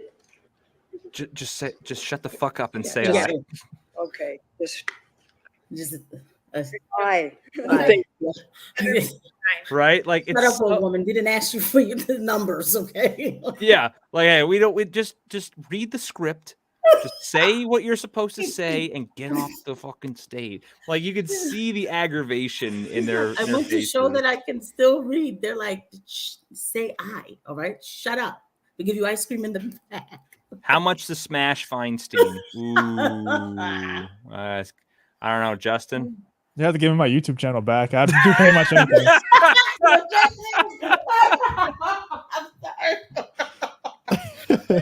Oh, I'm gonna need that 90 mil that what's his name lost. Oh, curly head, Krusty the Clown. I'm gonna need that money that he lost. Then maybe I can. But yeah, I just thought it was funny that it was definitely I had to bring those two up just because they are, I don't know, it just criminals, man. And this is what we deal with. These people control our lives. They are, I don't know, it's just sad. I don't know what the solution is though, because everybody like we could talk about that all day, but I want to like find out what to do about it. I've been saying this for like a really long time, probably like 2 years. I think that we should just understand like what we're living in, like the conditions that we're living under, and try to just escape it as fast as possible. Try to get the resources to get out of here, But at the same time, like you, of course, you gotta do for self. But what I believe is that more young people need to like come and overhaul these. I keep saying it. We the people need to be running for these office positions. But is it really like the offices that are running things when you look at, like the families that are actually running things, like the Rothschilds and everything? Is it really like if we get elected, is there really that much that we can do? I mean, if the right type of us and a certain That's true. amount That's of true. us, I think if somebody like Fuentes got elected, I don't think he'd be bought out. I don't think he'd be controlled by anybody.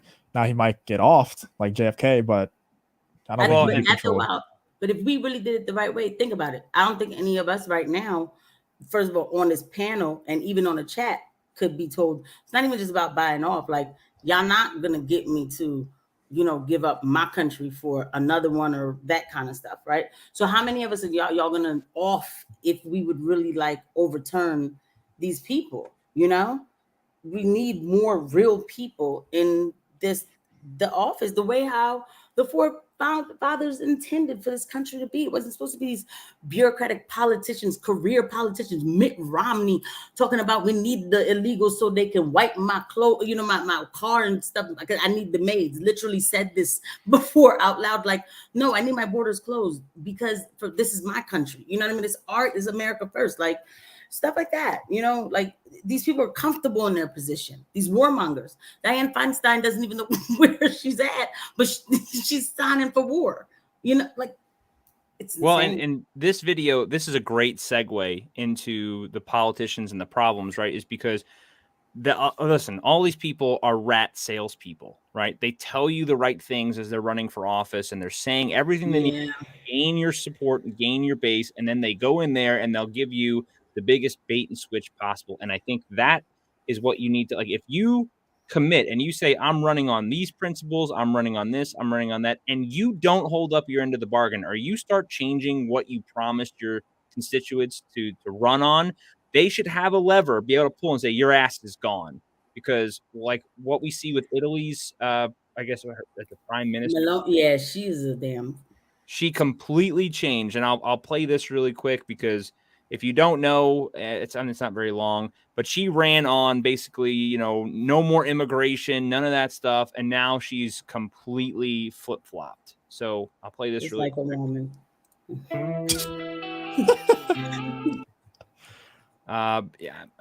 She ran. It's just basically words, not her speaking or anything, but I'll just let it run here in the background. But yeah, she ran on all that kind of stuff, no immigration, everything, all, like we need to stand for Italy. We need to build Italy and our values and stuff. And now they're saying, well, maybe we do need immigration. Why? Well, probably because they were like, we're going to remove you or off you if you don't, World Economic Forum type stuff. Why do they want immigration though? Because it makes it easier to give a one world order. If you don't have a populist people in your country, a nationalist, they use the word nationalist and they tell you, oh, that's a bad word. No, it's not. If you are a U.S. nationalist, you love your country, that's a good word. And you don't want a bunch of different people here. And I don't know how that just sounds, but I'm just saying that aren't going to integrate, right? If you put a bunch of confusion, who's going to fight? Like, who's going to fight to defend your country and your country's beliefs, such as in America, like fighting for our Constitution or everything that's going on now, right? Yeah. If you have the chaos, then it's easy to do the one. This is called global equity. I saw this coming. Mm-hmm. I made a video about this a long time ago. I said, this is what they're doing. They're moving people around into these certain countries that are too country based, like Ireland, for example, like they have a bad immigration problem and then now they barely can enjoy being Irish because somehow they're being told that having Irish culture or doing Irish type things is some sort of white supremacy. Can you imagine in my country, you're going to tell me something like that? Well, it's happening already. I think that's another reason why they like the immigration so much. And I'll never understand the people. It seems like there's like a large disdain for the United States, like outside of America. Like people are just, I think it comes from jealousy. People are just so pissed off about America and then they'll die trying to come here at the same time. It's pretty wild. But it's like once they get here, they still have that root of disdain for the country. And like there's so many Canadians that even come here that just talk shit about the United States, and they make it a whole lot easier for them to make you seem evil for liking your country if you have a bunch of people here who hate it. Exactly. Well, and that's why, that's and Casey nailed it. They're trying to destroy culturalism, right? Like Italians are proud people. Any country that you go to, right, they're very proud of their heritage, of their culture, and they want to conserve that. They don't want that ruined and destroyed and slowly eroded away at. Well, when you start mixing cultures and people that don't have the same values, then that's how it's easier to have a one world government, right? Because Italian culture is not the same as a Korean culture. So they're not going to be controlled or ruled the same way because they believe in different things. Well, you can't do that if you want one world government. If you want one world government, everyone has to be kind of in the same bucket. And when you start mixing people, or when you keep them separate, well, that's not just everyone fights for different rights and whatnot. So that's why they're trying to dilute all these countries. And again, they've done it in our country very well so far with, who's really like, in the mainstream, it is cool to not be proud of your country. Where we see athletes and all the people that the common person worship. You know, like, oh, we'll bend the knee during the national anthem, right? We spit on the flag, we burn the flag. It's cool to do that. Now you do that to an LGBT or LGTV flag, and your ass, they'll put you in jail. But so that's the thing. That's they want to destroy your countries from the inside out. Tell them, hey, this doesn't work, and then that's at least in my opinion what they're trying to do. Yeah, I mean, I really feel like you can see it plain as day. They want to remove identity from people, whether it gender, right? You know what I mean? Like real actual like you're a man, like I'm looking at two men, I'm a girl, right? Mhm. Okay. And then country identity, like America, right? And America is very unique and special because we don't all look the same. But I remember this is global. What's up, Twigs? But if you think about it, when I was taught about America as a young girl in elementary school, they made it sound beautiful. Okay, yes, we're a melting pot. Yeah, there's a history, there's a past, things happen, but we all fall under the finding of America, because if it didn't happen, if that Revolutionary War didn't happen and the conquering of lands and the bad things that came with it, whatever, we would not be here, all of us. And guess what? All these people who complain, y'all not leaving the country. Y'all couldn't spend 2 days outside of the country. You go back to, and I'm going to say, you want to go back to Africa? Like, you wouldn't want to go. You don't want to go. I don't want to go to Haiti to live there. No, I don't. I know where I'm an American. And for anyone who's new here or watch this on the replay or whatever, like Twigs haven't been here a while, we all have a collective channel together in a sense over at Bring the Asteroid. Here's the link. If you like this kind of talk and kind of wiling out, kind of all over the place, we have a lot of fun on that channel and live streams. We're going to be live streaming tomorrow night. Did we decide a time yet? Is it 9? Yeah. Just subscribe and you'll see when it posts. We'll get it done tomorrow in the morning probably. But it's going to be a fun stream tomorrow night. Like I said, we kind of go all out over there and talk all kinds of stuff. So if you like this kind of stuff, go subscribe over there as well. I didn't mean to cut you off. I'm sorry. No, Corey said it's getting late for him, huh? Yeah. No, I'm just saying, man, it's just sad to watch. And then, yes, Justin, people are jealous. But you know who's jealous? The leaders of other countries. Like, think about it. The way how America was put together, it's not a monarchy. It was a constitution. These people came here and said, we want our freedom. And then they actually built something. So whoever the others are who look at us, they need to take us down, because we still symbolize liberty to other countries. Like when I'm on these other spaces and stuff, they're asking me like, what's up with your country? Like, what's going on? Like, we looking to y'all. You know, we looking to y'all for like all this stuff. So we still symbolize that. So they want to break that down. And I wish people would stop the infighting about dumb stuff and realize that it's bigger than the dumb stuff, you know? I don't know. So I know we're going to talk about this next topic. I want to just mention it briefly, because I think it's hilarious. I want to know what your guys' opinion on this stuff is. I don't know if you saw this latest update, but on what happened with over at Obama's house recently. So what happened? I don't even know the whole story, man. So apparently his chef was paddleboarding and drowned at their house. Apparently this happened with a Clinton either as well. Like they were paddleboarding and their chef drowned. But anyway, so Obama's personal chef was paddleboarding and drowned. And at first they said that Obama wasn't there. Now they're for sure that Obama was there and present and paddleboarding with this guy. And now they're saying that the post-mortem leak is revealing that his hands, also he has blunt force trauma to the face. But now they're saying his hands show evidence of defensive wounds. So no one knows what's going on. I 100% that's what it is, Twigs. I think Big Mike swung some wood. But yeah, so apparently all this stuff is dropping, and and this guy died. So I just kind of want to get your thoughts on what you think about this. Justin, did you even hear about this story? Yeah, I actually made a video about Dom Lucre getting banned, but before I posted it, he got unbanned, so I never posted the video. I still posted it for the algorithm and then posted the update. Come on, yeah, but then I would have had to deal with all the comments saying, "Oh, he's actually unbanned." Like, who cares? It's just more comments. It's actually yeah, no, but it's just pissing me off. I know, but Yeah, and look, they did ban him for talking about this. It was insane. But man, but as soon as I heard, I don't even get into certain things on Twitter because I'm like, I don't feel like anybody's saying, oh, you don't have evidence. I don't need evidence of everything. I'm never gonna have evidence of everything to know. I just look at patterns. Listen, this guy must have stepped out of bounds in some fashion and he had to be dealt with. Sorry. Isn't it? It's just crazy to me that like we all know our government officials like we said, like the mafia, whack people, like clip them, get rid of them, and we're just like, hey, that's just the way it is. Aliens exist. Our government officials just clip their chefs. Yeah, I don't really understand why like Obama being there matters because I don't think Obama is gonna be able to kill that dude. I think that he'd get overpowered, but maybe Big Mike saved the day. Yeah. Maybe Obama was getting attacked and Big Mike came in and choked the guy out. I mean, she's big, man. She's got her back, dude. She could probably bench a lot. So yeah.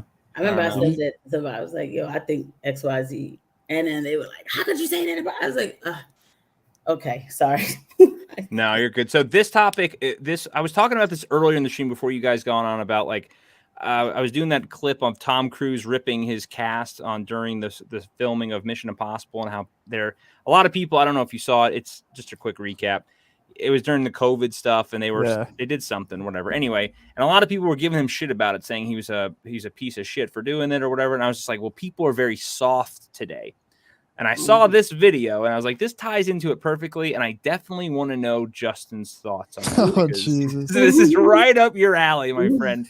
So it says the lazy girl jobs trend is going viral on TikTok with Gen Z opting for low stress jobs with more work-life balance. So I want you to listen to this. It's 3 minutes. Probably won't listen to the whole thing, but it is fucking hilarious that this is a real thing. I'll probably stop in between so we can discuss it, but.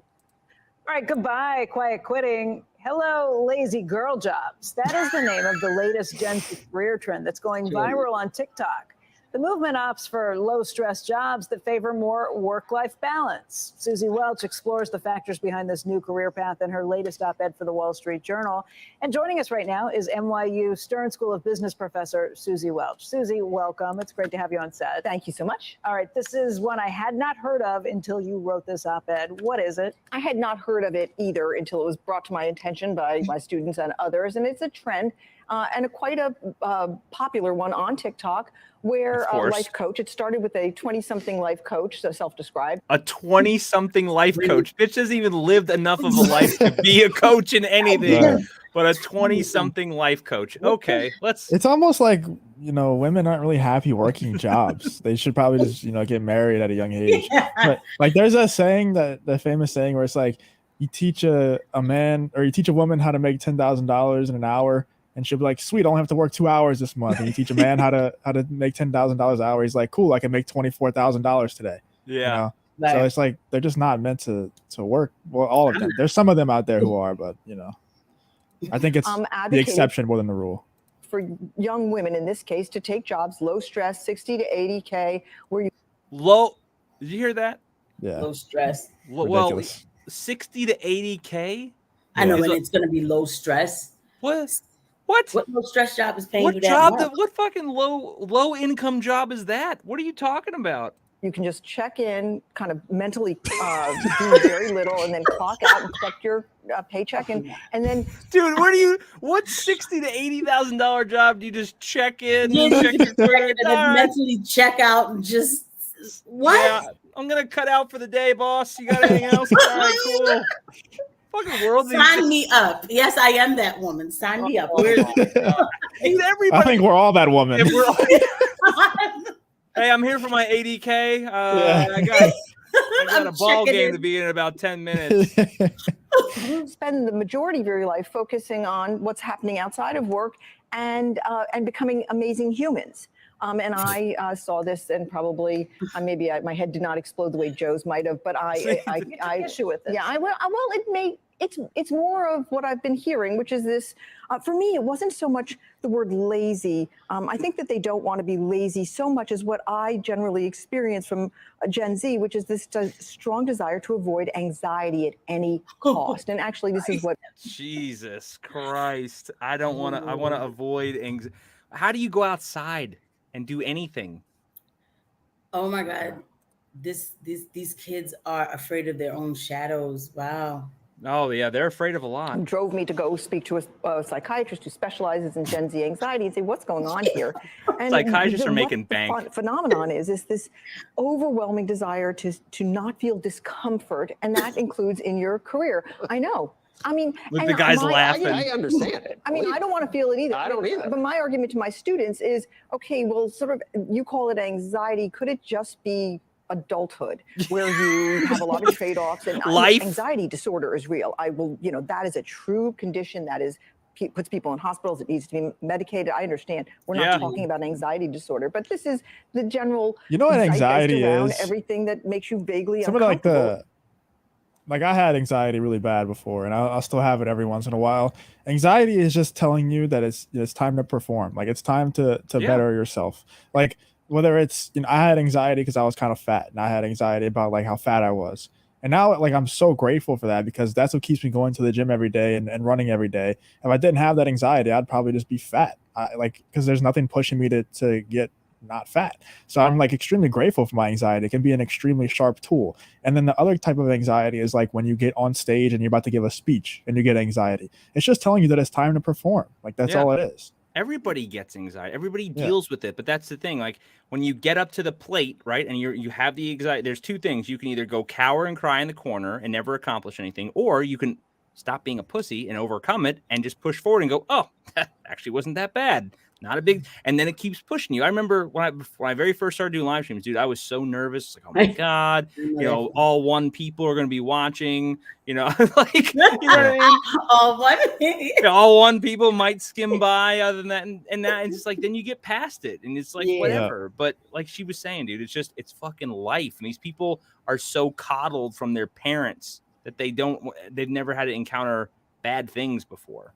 I got really lucky that I had some good mentors, man. Because like you're talking about, like, I definitely used to get scared when I go on stream and stuff. Somebody told me, shout out to Justin Waller, I don't know if y'all know who that is, but this guy told me, he's giving me so much advice, and one of the best pieces of advice he ever gave me was like, you gotta want the ball in Game 7 of your own life. You have to. It's like you have to have that mentality of give me the fucking rock, like in Game 7 of your own life. And I've like always had that ever since he told me that, and it's really changed everything. All right, this is almost over. Allows you to say, I have anxiety. Remember, in Barbie, the first human emotion that Barbie feels, I don't know if you've seen it yet, highly recommend. The first human emotion Barbie feels is anxiety. She is walking and becoming a human, and she says, I feel fear with no object. And somebody pops up behind her and says, that's just anxiety. Don't worry, we all have it. And it's like, do we all have it? Well, maybe. Well, okay, but you think part of this is our parenting to blame for what's happened here. We've made it too easy for these kids their whole lives and not let them feel any of the stressors. I wish it wasn't true, but when I was speaking to Dr. Jen Sotsky, who's the psychiatrist, I said, how did this happen? And she said, well, think about the parenting. And I am one of those parents who you work very hard to keep discomfort or anything that's hard out of your kids' lives. It's with the best. Why? That's why you can't have single moms. We love them so much. That's what happens when you have single moms. You get coddled like that. Yeah. I don't want my son or I don't want my daughter to ever experience anything bad. Why? So then when life comes and punches them square in the fucking face, they don't know how to deal with it. You can't avoid this shit forever. Bad shit's going to happen to all of us at any point, at any time. It's going to happen. We all know that. Why would you protect somebody from that? I'm not saying 300 their ass and kick them into a pile and let them crawl home. But I'm saying, you know what I mean? But like, you got to let them live and learn, and you got to let your kids fail so that they experience that. And I mean, some of the best lessons I ever learned was like in Little League and sports, losing, getting to the championship game and fucking losing. And that sucked. But that was the best lesson, because you know what? Not every fucking thing in life is a Disney movie. You don't always win the championship. You fucking lose. And then you got to get better. You can't cry about it. It's like, well, we sucked. We were Yeah. we're the first losers. The best lesson that I ever learned was I used to go to this school who was extremely good at baseball, and we won the championship every single year in middle school. And whenever it was my turn, whenever I was in 8th grade, so I was the upperclassman, I was like the shortstop, the pitcher, I was like the guy, and we lost championship that year. And dude, I still like that shit brings tears to my eyes. It hurts me so much that it was my turn, and I lost. I fucking hate that shit, dude. But it wasn't like I was defeated. I was just like it gave me more fire for when I got to high school. Right. I mean, it's what you said, Justin, too. The single mother parenting is really an epidemic in this country. Yeah. It really is. My father, he couldn't stand to hear me about to cry. Okay, like where my mom, she could hear it a little bit more. My father, when I was, because yes, I was a crybaby. I absolutely was. And I would start like, what? And he'd be like, why are you crying? Like, I don't know if that was productive. I mean, but it kind of was. Like, maybe that was, I'm not saying it was the right thing to do, but it was the thing that he did. Like, stop crying. You don't need to cry about like everything. Like, that's what he was trying to teach me, even though he would go like crazy over it at first and then come back and say it. And then just secondly, too, what you just said, Matt, losing in Little League, remember, but they started to try to take that away. Oh, we're all winners. No, we're not. Some of us are losers and need to get better. Anti-bullying. No. I was like, and I could tell when they started doing this, we're all winners stuff. I'm like, that's not good for kids to learn, because that is not true in real life. You know? Because you're gonna apply for that job and not get it, and you're not gonna know how to cope. You've wanted everything in life. You've been given everything your entire life. You enter reality where your parents don't have power there, or someone else doesn't manipulate the system for you in your favor, at least. And then these fucking kids don't know how to deal with it, and they get super medicated because now they're feeling things they've never felt in their entire lives, and they want to numb the pain. Super duper medicated. Like, it is insane. I worked at a real quick store, like, and I'll make it fast. I worked at you're fine. Look, because like this psych hospital, I was working with adolescents, and I remember this girl, she came in, she was like 11 years old, and they play the stuff out of their parents. They really do. Like, kids are the biggest manipulators in the world, man. And so this little girl, she was allergic to literally like probably because she was she was allergic to almost everything, like gluten, dairy. I mean, the allergies that these kids have these days, it's like one day they said they barely fed her because they didn't know what to give her at the job. And because like, it was like, oh, it has this dye in it and she's allergic to that. Right. Okay. So then when I got her backstory, I'm like, why? Okay. Why is she here? She had a suicide attempt. Okay. Why? She caught, she wanted her mother to do something for her. And the mom was like trying to say no. She took a piece of bread and put it by her mouth and was like, I'm going to kill myself. If you don't do this, I'm going to end myself. And the mother's like, oh my God, and calls 911, and then she gets 302 and everything. The girl's perfectly fine. She knows how to manipulate her mom. She just has to grab some bread and do that. And I'm like, couldn't be me. Because I'd tell my daughter, like, you go ahead and take that bite. And what's going to happen is your throat is going to swell up. I'm going to make sure they save your life, but that you get a trach and that they have to suction you every day without Ativan. And I will watch them do it. Okay. And I won't care. Try it.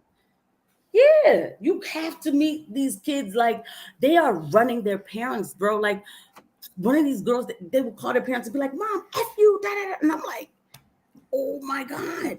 Yeah. It's really bad. And to reference your story where, like crying and emotions and stuff. And look, I understand, like, if kids cry or whatever, emotions are normal, whether you're mad, sad, whatever, that's fine. Dealing with your emotions. Like, if you have a kid that cries, like they lose the game and they cry, fine, cry. But there's a point where you got to say, listen, that shit's over now. We're done crying. We got that out of our system. You've passed that system. Now you need to pick your ass up. And you need to keep moving forward, because you sitting here continuously crying about it is not going to do anything. You're never going to get better by sitting there just crying. Like, what are you going to do to change it to make it better? And right, and this needs to be told to little girls. Yes, and I think that's why my dad was. What's up, Zach? I think that's why my dad was on my back so much. Little girls are not told that you need to get your emotions under control. Then they become women who are hysterical, making decisions in Congress. You know what I'm saying? Like it's not going to work. Like I see it. Yeah, the same. About Dennis Prager did say that. He was like, they tell little boys you need to calm down because you're a little stronger than women, and sometimes your strength can go like, above, and you didn't expect to hurt that person. He's like, but they should tell little girls not to cry over just everything. Literally become older women who are like, there's hate speech and it's misogynist because he hugged me, and I'm like, here we go. You never learned how to control that whining behind behavior. Yeah. Yeah.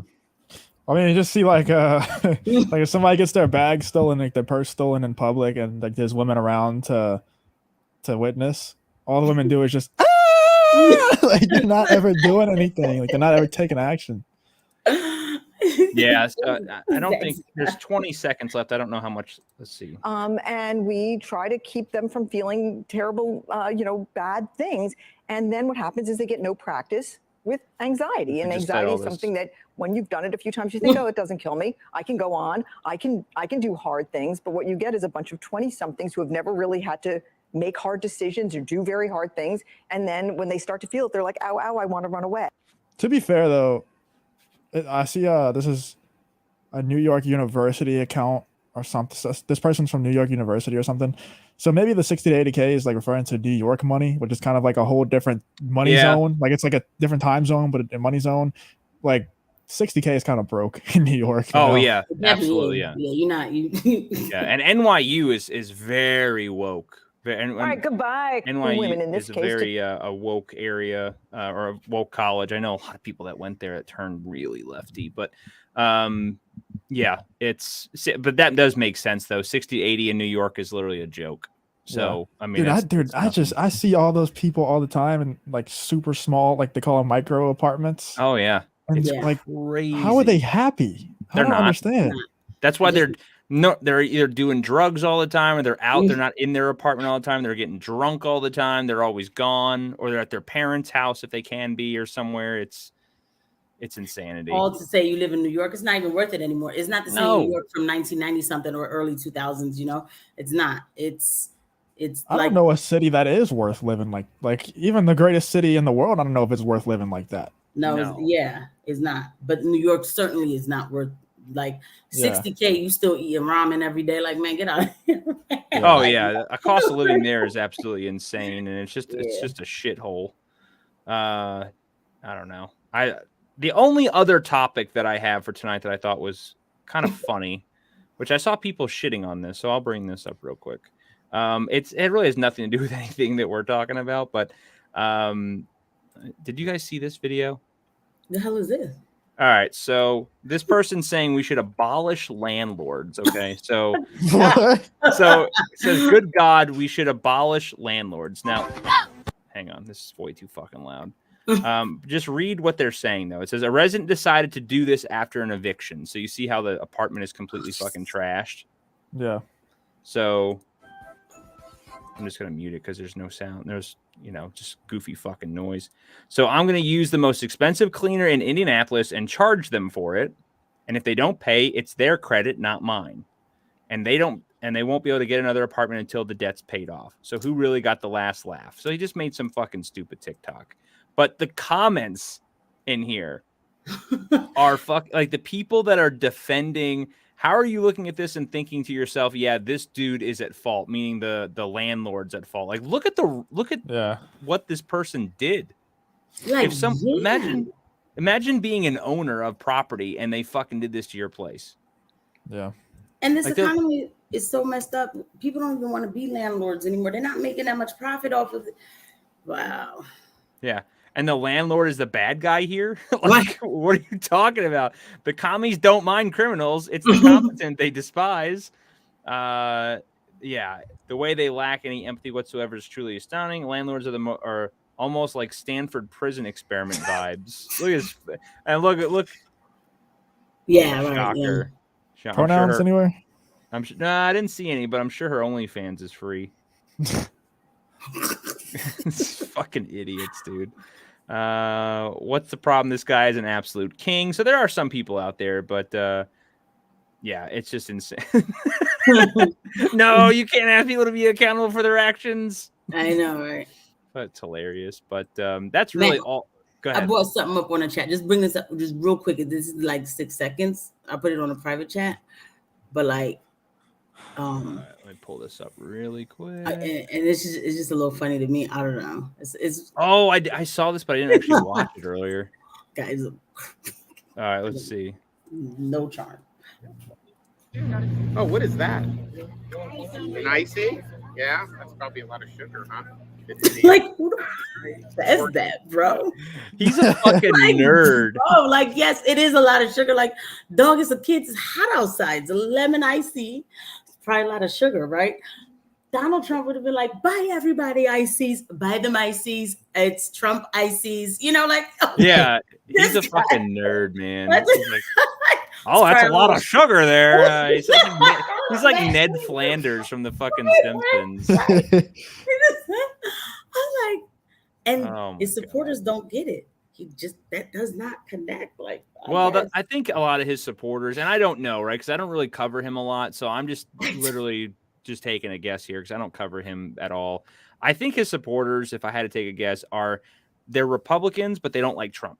So they just, all it's about, he's like the next, he's just he's the conservative that fits their value. Like, he's not edgy, but he'll still, I guess, say the right things. So I feel like that's what his base is. Like 90-year-olds from Florida. It's some of them are our age, talking about almost like they can't wait for Trump to get arrested. And I'm like, y'all doing too much. Like, it's not that deep.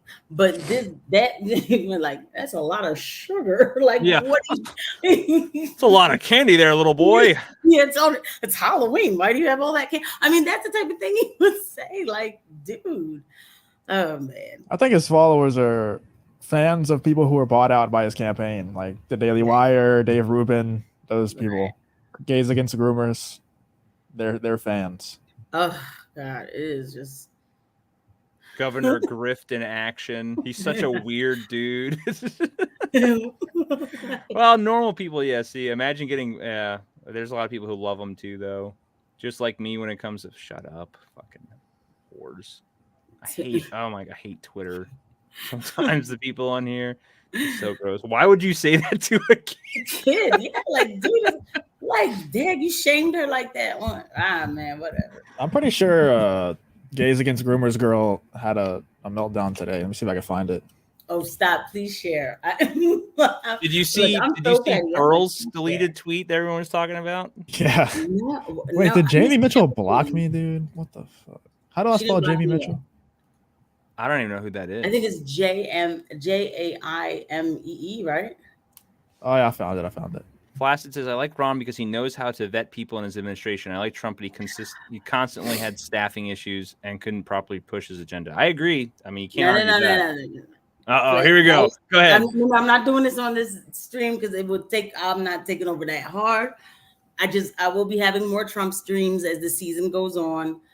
I know what you're gonna say. You're gonna say that he got backstabbed by his staff administration. I mean, they got rid of General Mike Flynn in the first 2 months.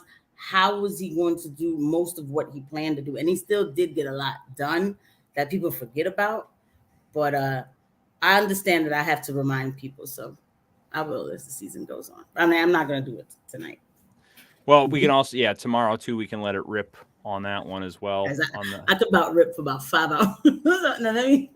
Well, and that's the biggest argument with all this stuff, right? No matter who we vote in, but you can't, like, one guy's not doing anything. You know what I mean? Like, you're gonna have to burn the whole system down to start over because it's just so corrupt. Like, I mean, some of it, I did say like it has to be the people to go in and just kind of rip it apart. But Justin, did you find anything to pull up? Yeah, I just found she retweeted Anomaly saying idol worship and emotional attachment to a politician will be the downfall of the Republican Party if people don't snap out of it. That was the first one. And then she retweeted a bunch of other stuff. But this is the one I was talking about when she said, the amount of people that I thought were my friends that have turned around and stabbed me in the back completely unprovoked is actually insane. Is this what happens when you attain success? Genuinely asking. If so, then maybe the success isn't worth it. And I have to think that she's talking about the people who were trying to say that she's wrong on DeSantis. Like, what else could she be talking about? Yeah, because nobody's even mad about your organization. Because even though she says dumb stuff, I still think that her organization is cool, right? Like, or trying to do something. I mean, I'm not going to affiliate that hard with them. Yeah, that one comment on my video where it's like, isn't gays against groomers kind of an oxymoron? Yeah, What's like, next? Black holes against gravity? Yeah, like, I mean, I'm not going to go out my way, but I'm just saying, like, okay, you're trying to do something. So, you know, cool, you know, whatever. Nobody's coming to take her organization. Why are you pulling up ice? Speaking of grooming, did you see this? First off, looks like a fucking potato, dude. I don't care what anybody says. Yeah, she's not too attractive, but whatever. So what is this going on here? So she, you know, apparently she's big, but anyway, popular rapper Ice Spice had a 16-year-old twerking in her newest music video, which is still up on YouTube, currently 1.3 million views. But this is I'm not going to pull that up, but it's yeah. Because it's a 16-year-old, and this is the 16-year-old. He's some TikTok star that was in it. That's shocking. I'm sure that she twerks on her TikTok literally every day. So yeah. That But dude, look, I mean, is she not a fucking potato or what, man? Like, and she is disgusting. It's sick. It really is sick. It just is sick. This is what the culture. Consent is 16 in a lot of places, though, right? Like even in the United States, in one of the states, it is. I'm pretty sure. I have somewhat of a problem seeing children singing lyrics like "blowing her back" and shit like that. Yeah, it's pretty gross, and he just rips her apart, obviously. But yeah, I don't know. I don't understand current day trends, and she just looks like she's missing a chromosome. I know it sounds mean, but I don't give a fuck. She's disgusting. She's pushed by the people who control.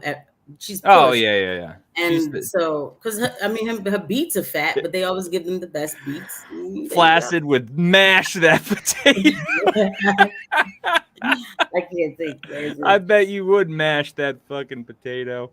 Oh, it's like all she has is her sexuality. Like that's the only thing that she has. So people are like, this is such a weirdly sexual music video. It's like that's all she has. You know, it's not like she's some mind-blowing rapper. Like, oh, she'll be gone in like 2 years. She'll make a bunch of money and then be gone because she's literally her brain is empty and it's. And then they'll get a 13-year-old next to do it. I mean, because they're getting them younger and younger to push the narrative. And what it's bringing in is PDF files type narrative.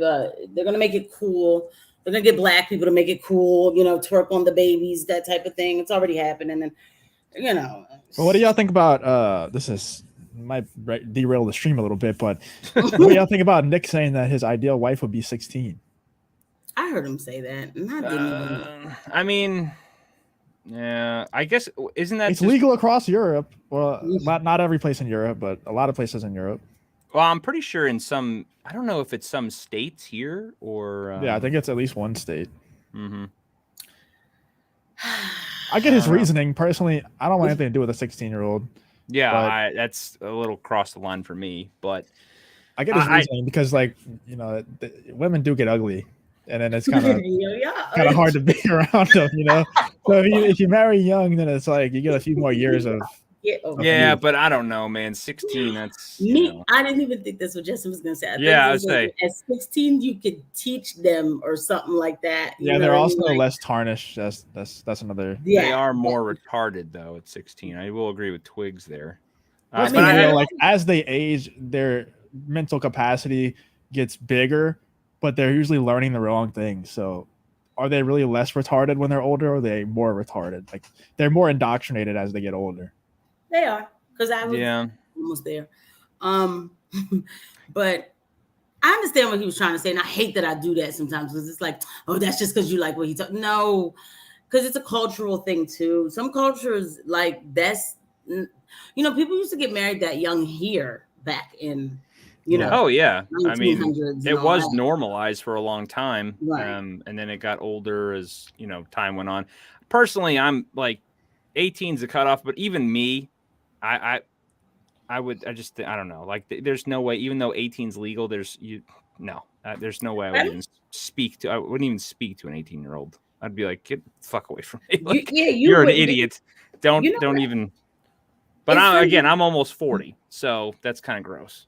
But it's almost funny though. It's funny because back in the day though, in like the middle 90s, that used to be like the style. Like I know, like kind of in the cities where like the high school girls would be coming out of school and the drug dealers would be out there with their like big SUVs rimmed up and everything, waiting for the girls to come out, and they'd be like, "Oh, that's my boyfriend." And these men were like 21, like 90% of the girls that I went to school with in high school, all their boyfriends were literally were 20s and older. And these were 14, 15-year-old girls. I'm like, how the fuck are you driving around already? You're like, oh, my boyfriend's picking me up. I'm like, how old's your fucking boyfriend? Yeah. Like, I used to 25. I'm like, ooh, okay. Well, whatever works for you. Okay.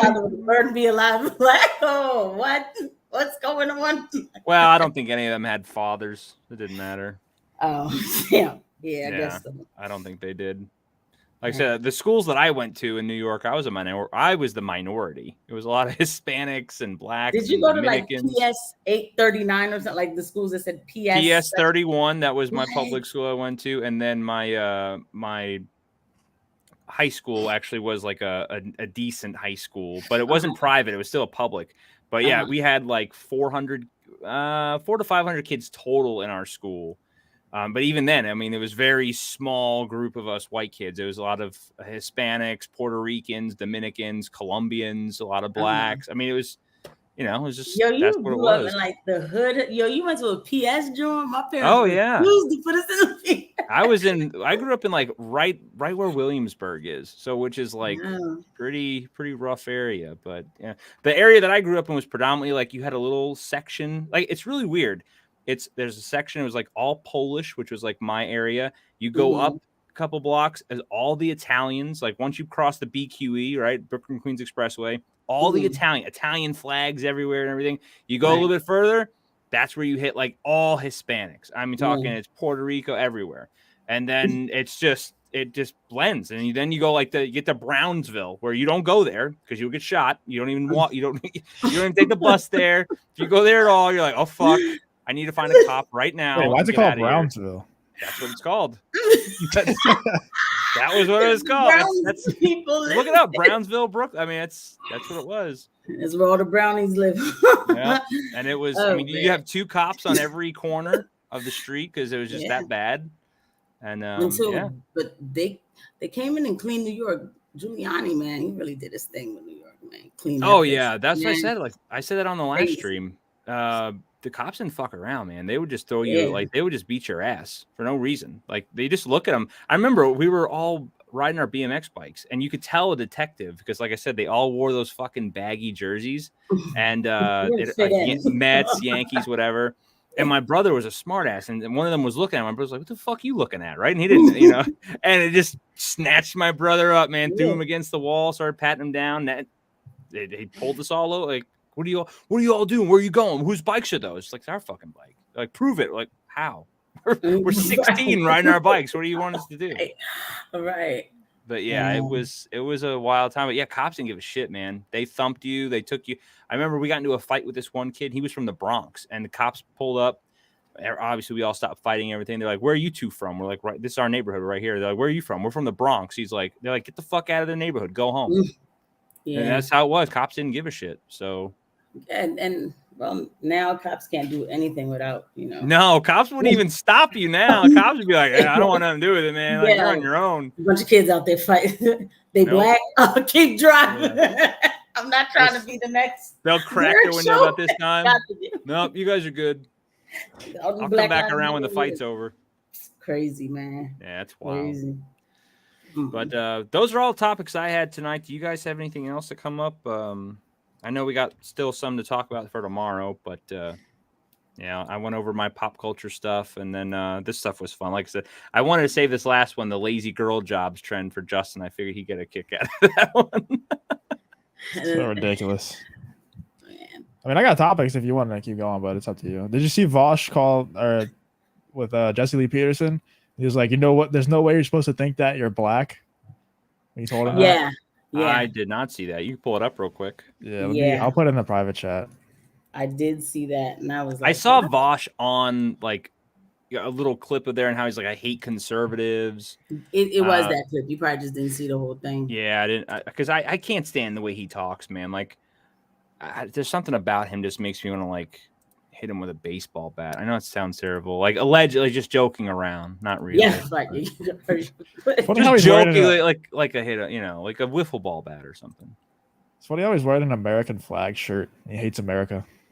He does it purposely. As a black conservative, why is she one for have her own opinion? I think that white Nazis are also bad. I'm talking about Candace Owens now. Oh, that she has every right to express her opinion. I have every right to call her very mean names for expressing those opinions. Do you hate black conservatives? I hate conservatives. Do I hate black conservatives? How about black ones? Oh yeah, absolutely. But I do love all people. But I hate black conservatives and white conservatives. Why do you hate black conservatives? I hate all conservatives, but black conservatives, because they have the gall of being conservative while having experienced more apropos than any other group in this country what it means to be under the heel of a white supremacist state. Fuck, man. I cannot wait till I get to the point where I can meet these people. His aneurysms or his mannerisms and the way he talks makes me so angry. Right. Like, I want to like just. I know the mannerism with his hand, like he keeps doing this movement as if he's so smart. Him and his bob knob that he's got on the top of his head. Yeah, like so they had the experience of the apropos, whatever, of being under the heel of white supremacy because you know my life. That is very racist of you to just assume that all black people are oppressed. But I am so sick of it. Like I really am. I think it's just. Yeah, he's definitely a Fig Newton for sure. Yeah, it's kind of crazy, like that a white guy can just sit in front of a black dude and be like, well, like, white people are superior, so you're not supposed to be conservative. Like that's basically what he's saying. That's basically, yeah. And that's what they all do, though. They're supposed to tell black people how to think, right? Like you have to think. You have to be a victim at all times. If you're not, you're just brainwashed, and you're what do they also say? You're a race traitor too, right? Uncle Tom, yeah, because you don't try to be a victim all the time, and you take responsibility for anything that goes wrong in life. It's like, well, because these people, they don't take responsibility. It's always someone else's fault. Right. Even though he's making millions of dollars or however much streaming on day, crying about the inequalities of life. Is he giving his money away to help any of these people that are not being or that are being damaged or harmed by society? No, of course not. Hell no. That's one thing that I gotta give Hassan credit for is that he does like actually go out into the world and like he canvasses and stuff, and he'll like stage protests. Vosh just literally just sits at his computer and does nothing. He does nothing. And like, let me tell you, people like this, when you try to tell them as a black person like that, this doesn't apply to all black people and it certainly doesn't apply to me. They can't compute it. They don't understand.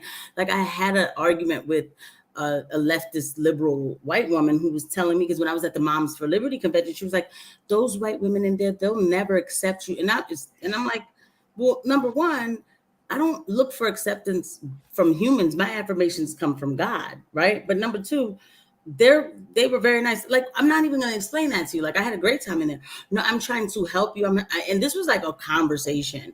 And I was like, this, what you do here is it's racist in itself for you to think that you have to help me simply because I have black skin, because I'm so dumb, right? That I can't make the right decision, right? Like, no, that's not how it works. I can judge for myself. I'm educated. And she was like, well, I know I had a better life than you. God, dude, what the fuck is wrong with people? I had my parents in the house. I grew up Christian and I grew up in the suburbs. I literally grew up the same way. What are you saying? I had good education. I'm a registered nurse. They think all black people are like from the projects and have like a single mom, And she couldn't compute it. And I was like, after a while, I was like, all right, guys, thanks for talking. I'll see you later. Like, but they can't get it. It's like, what is she saying? But they're so brainwashed by their own racism. They think every black person they see is like from the movie Don't Be a Menace to Society. Like that's what they think all black people are. Or they'll watch a music video on MTV and they're like, oh, that's literally, it's like, that's not reality. That's not real. But that's what I mean. These people have not lived real lives. They've not actually done anything outside of their little gated communities that they have. They're lost. And then CNN tells them what to think and feel. That's how it works. It's crazy how they don't even realize the irony. Like when they will remove like a white lead in a movie and they say, "Oh, we don't want another white man saving the day. Like we don't want another white savior." And it's like so ironic how the white person is the one to make that call, like to take the white person out from the male savior role. It's like, aren't you kind of being a white savior role? Aren't you kind of being a white savior simply by doing that? You know, Right. like they can't even see the irony in it. It is a savior complex. And I would tell Vosh too, like, you're trying to compensate for the small one that you have. So you try to fake save other people, but it's not working. And that's just really what it is. There's something wrong with you that you must feel like you need to be above people. And how dare they think that way? Who are you to tell me how to think? You're not God. You're not even a thorough human being who could even influence me to think a different way, you know?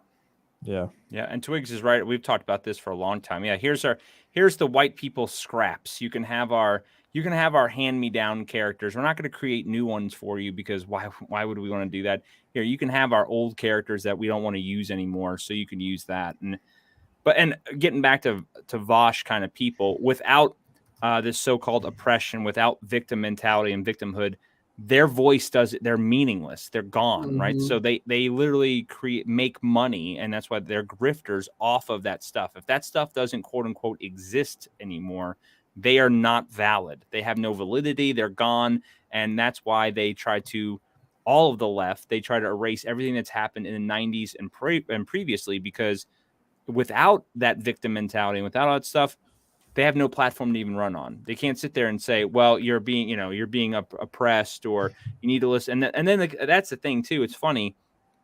They're being oppressed, or the white person's holding them down, yet they should listen to another white man telling them what they need to do. Exactly.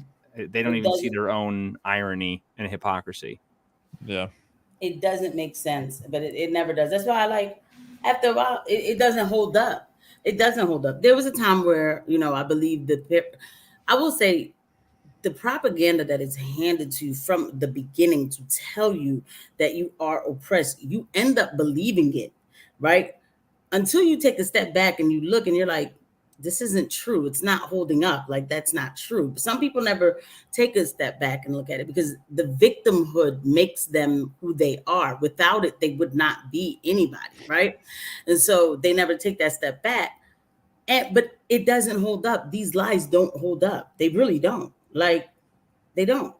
And so back to Vosh again. All of the stuff he's saying, they've been under the heel of white supremacy. What are you talking about? Like, what are you talking about?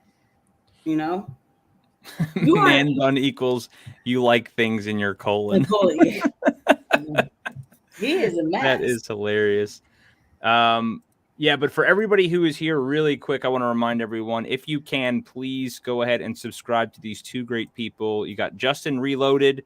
That we need to get Justin back to where he was, and then we also, why is that not sending?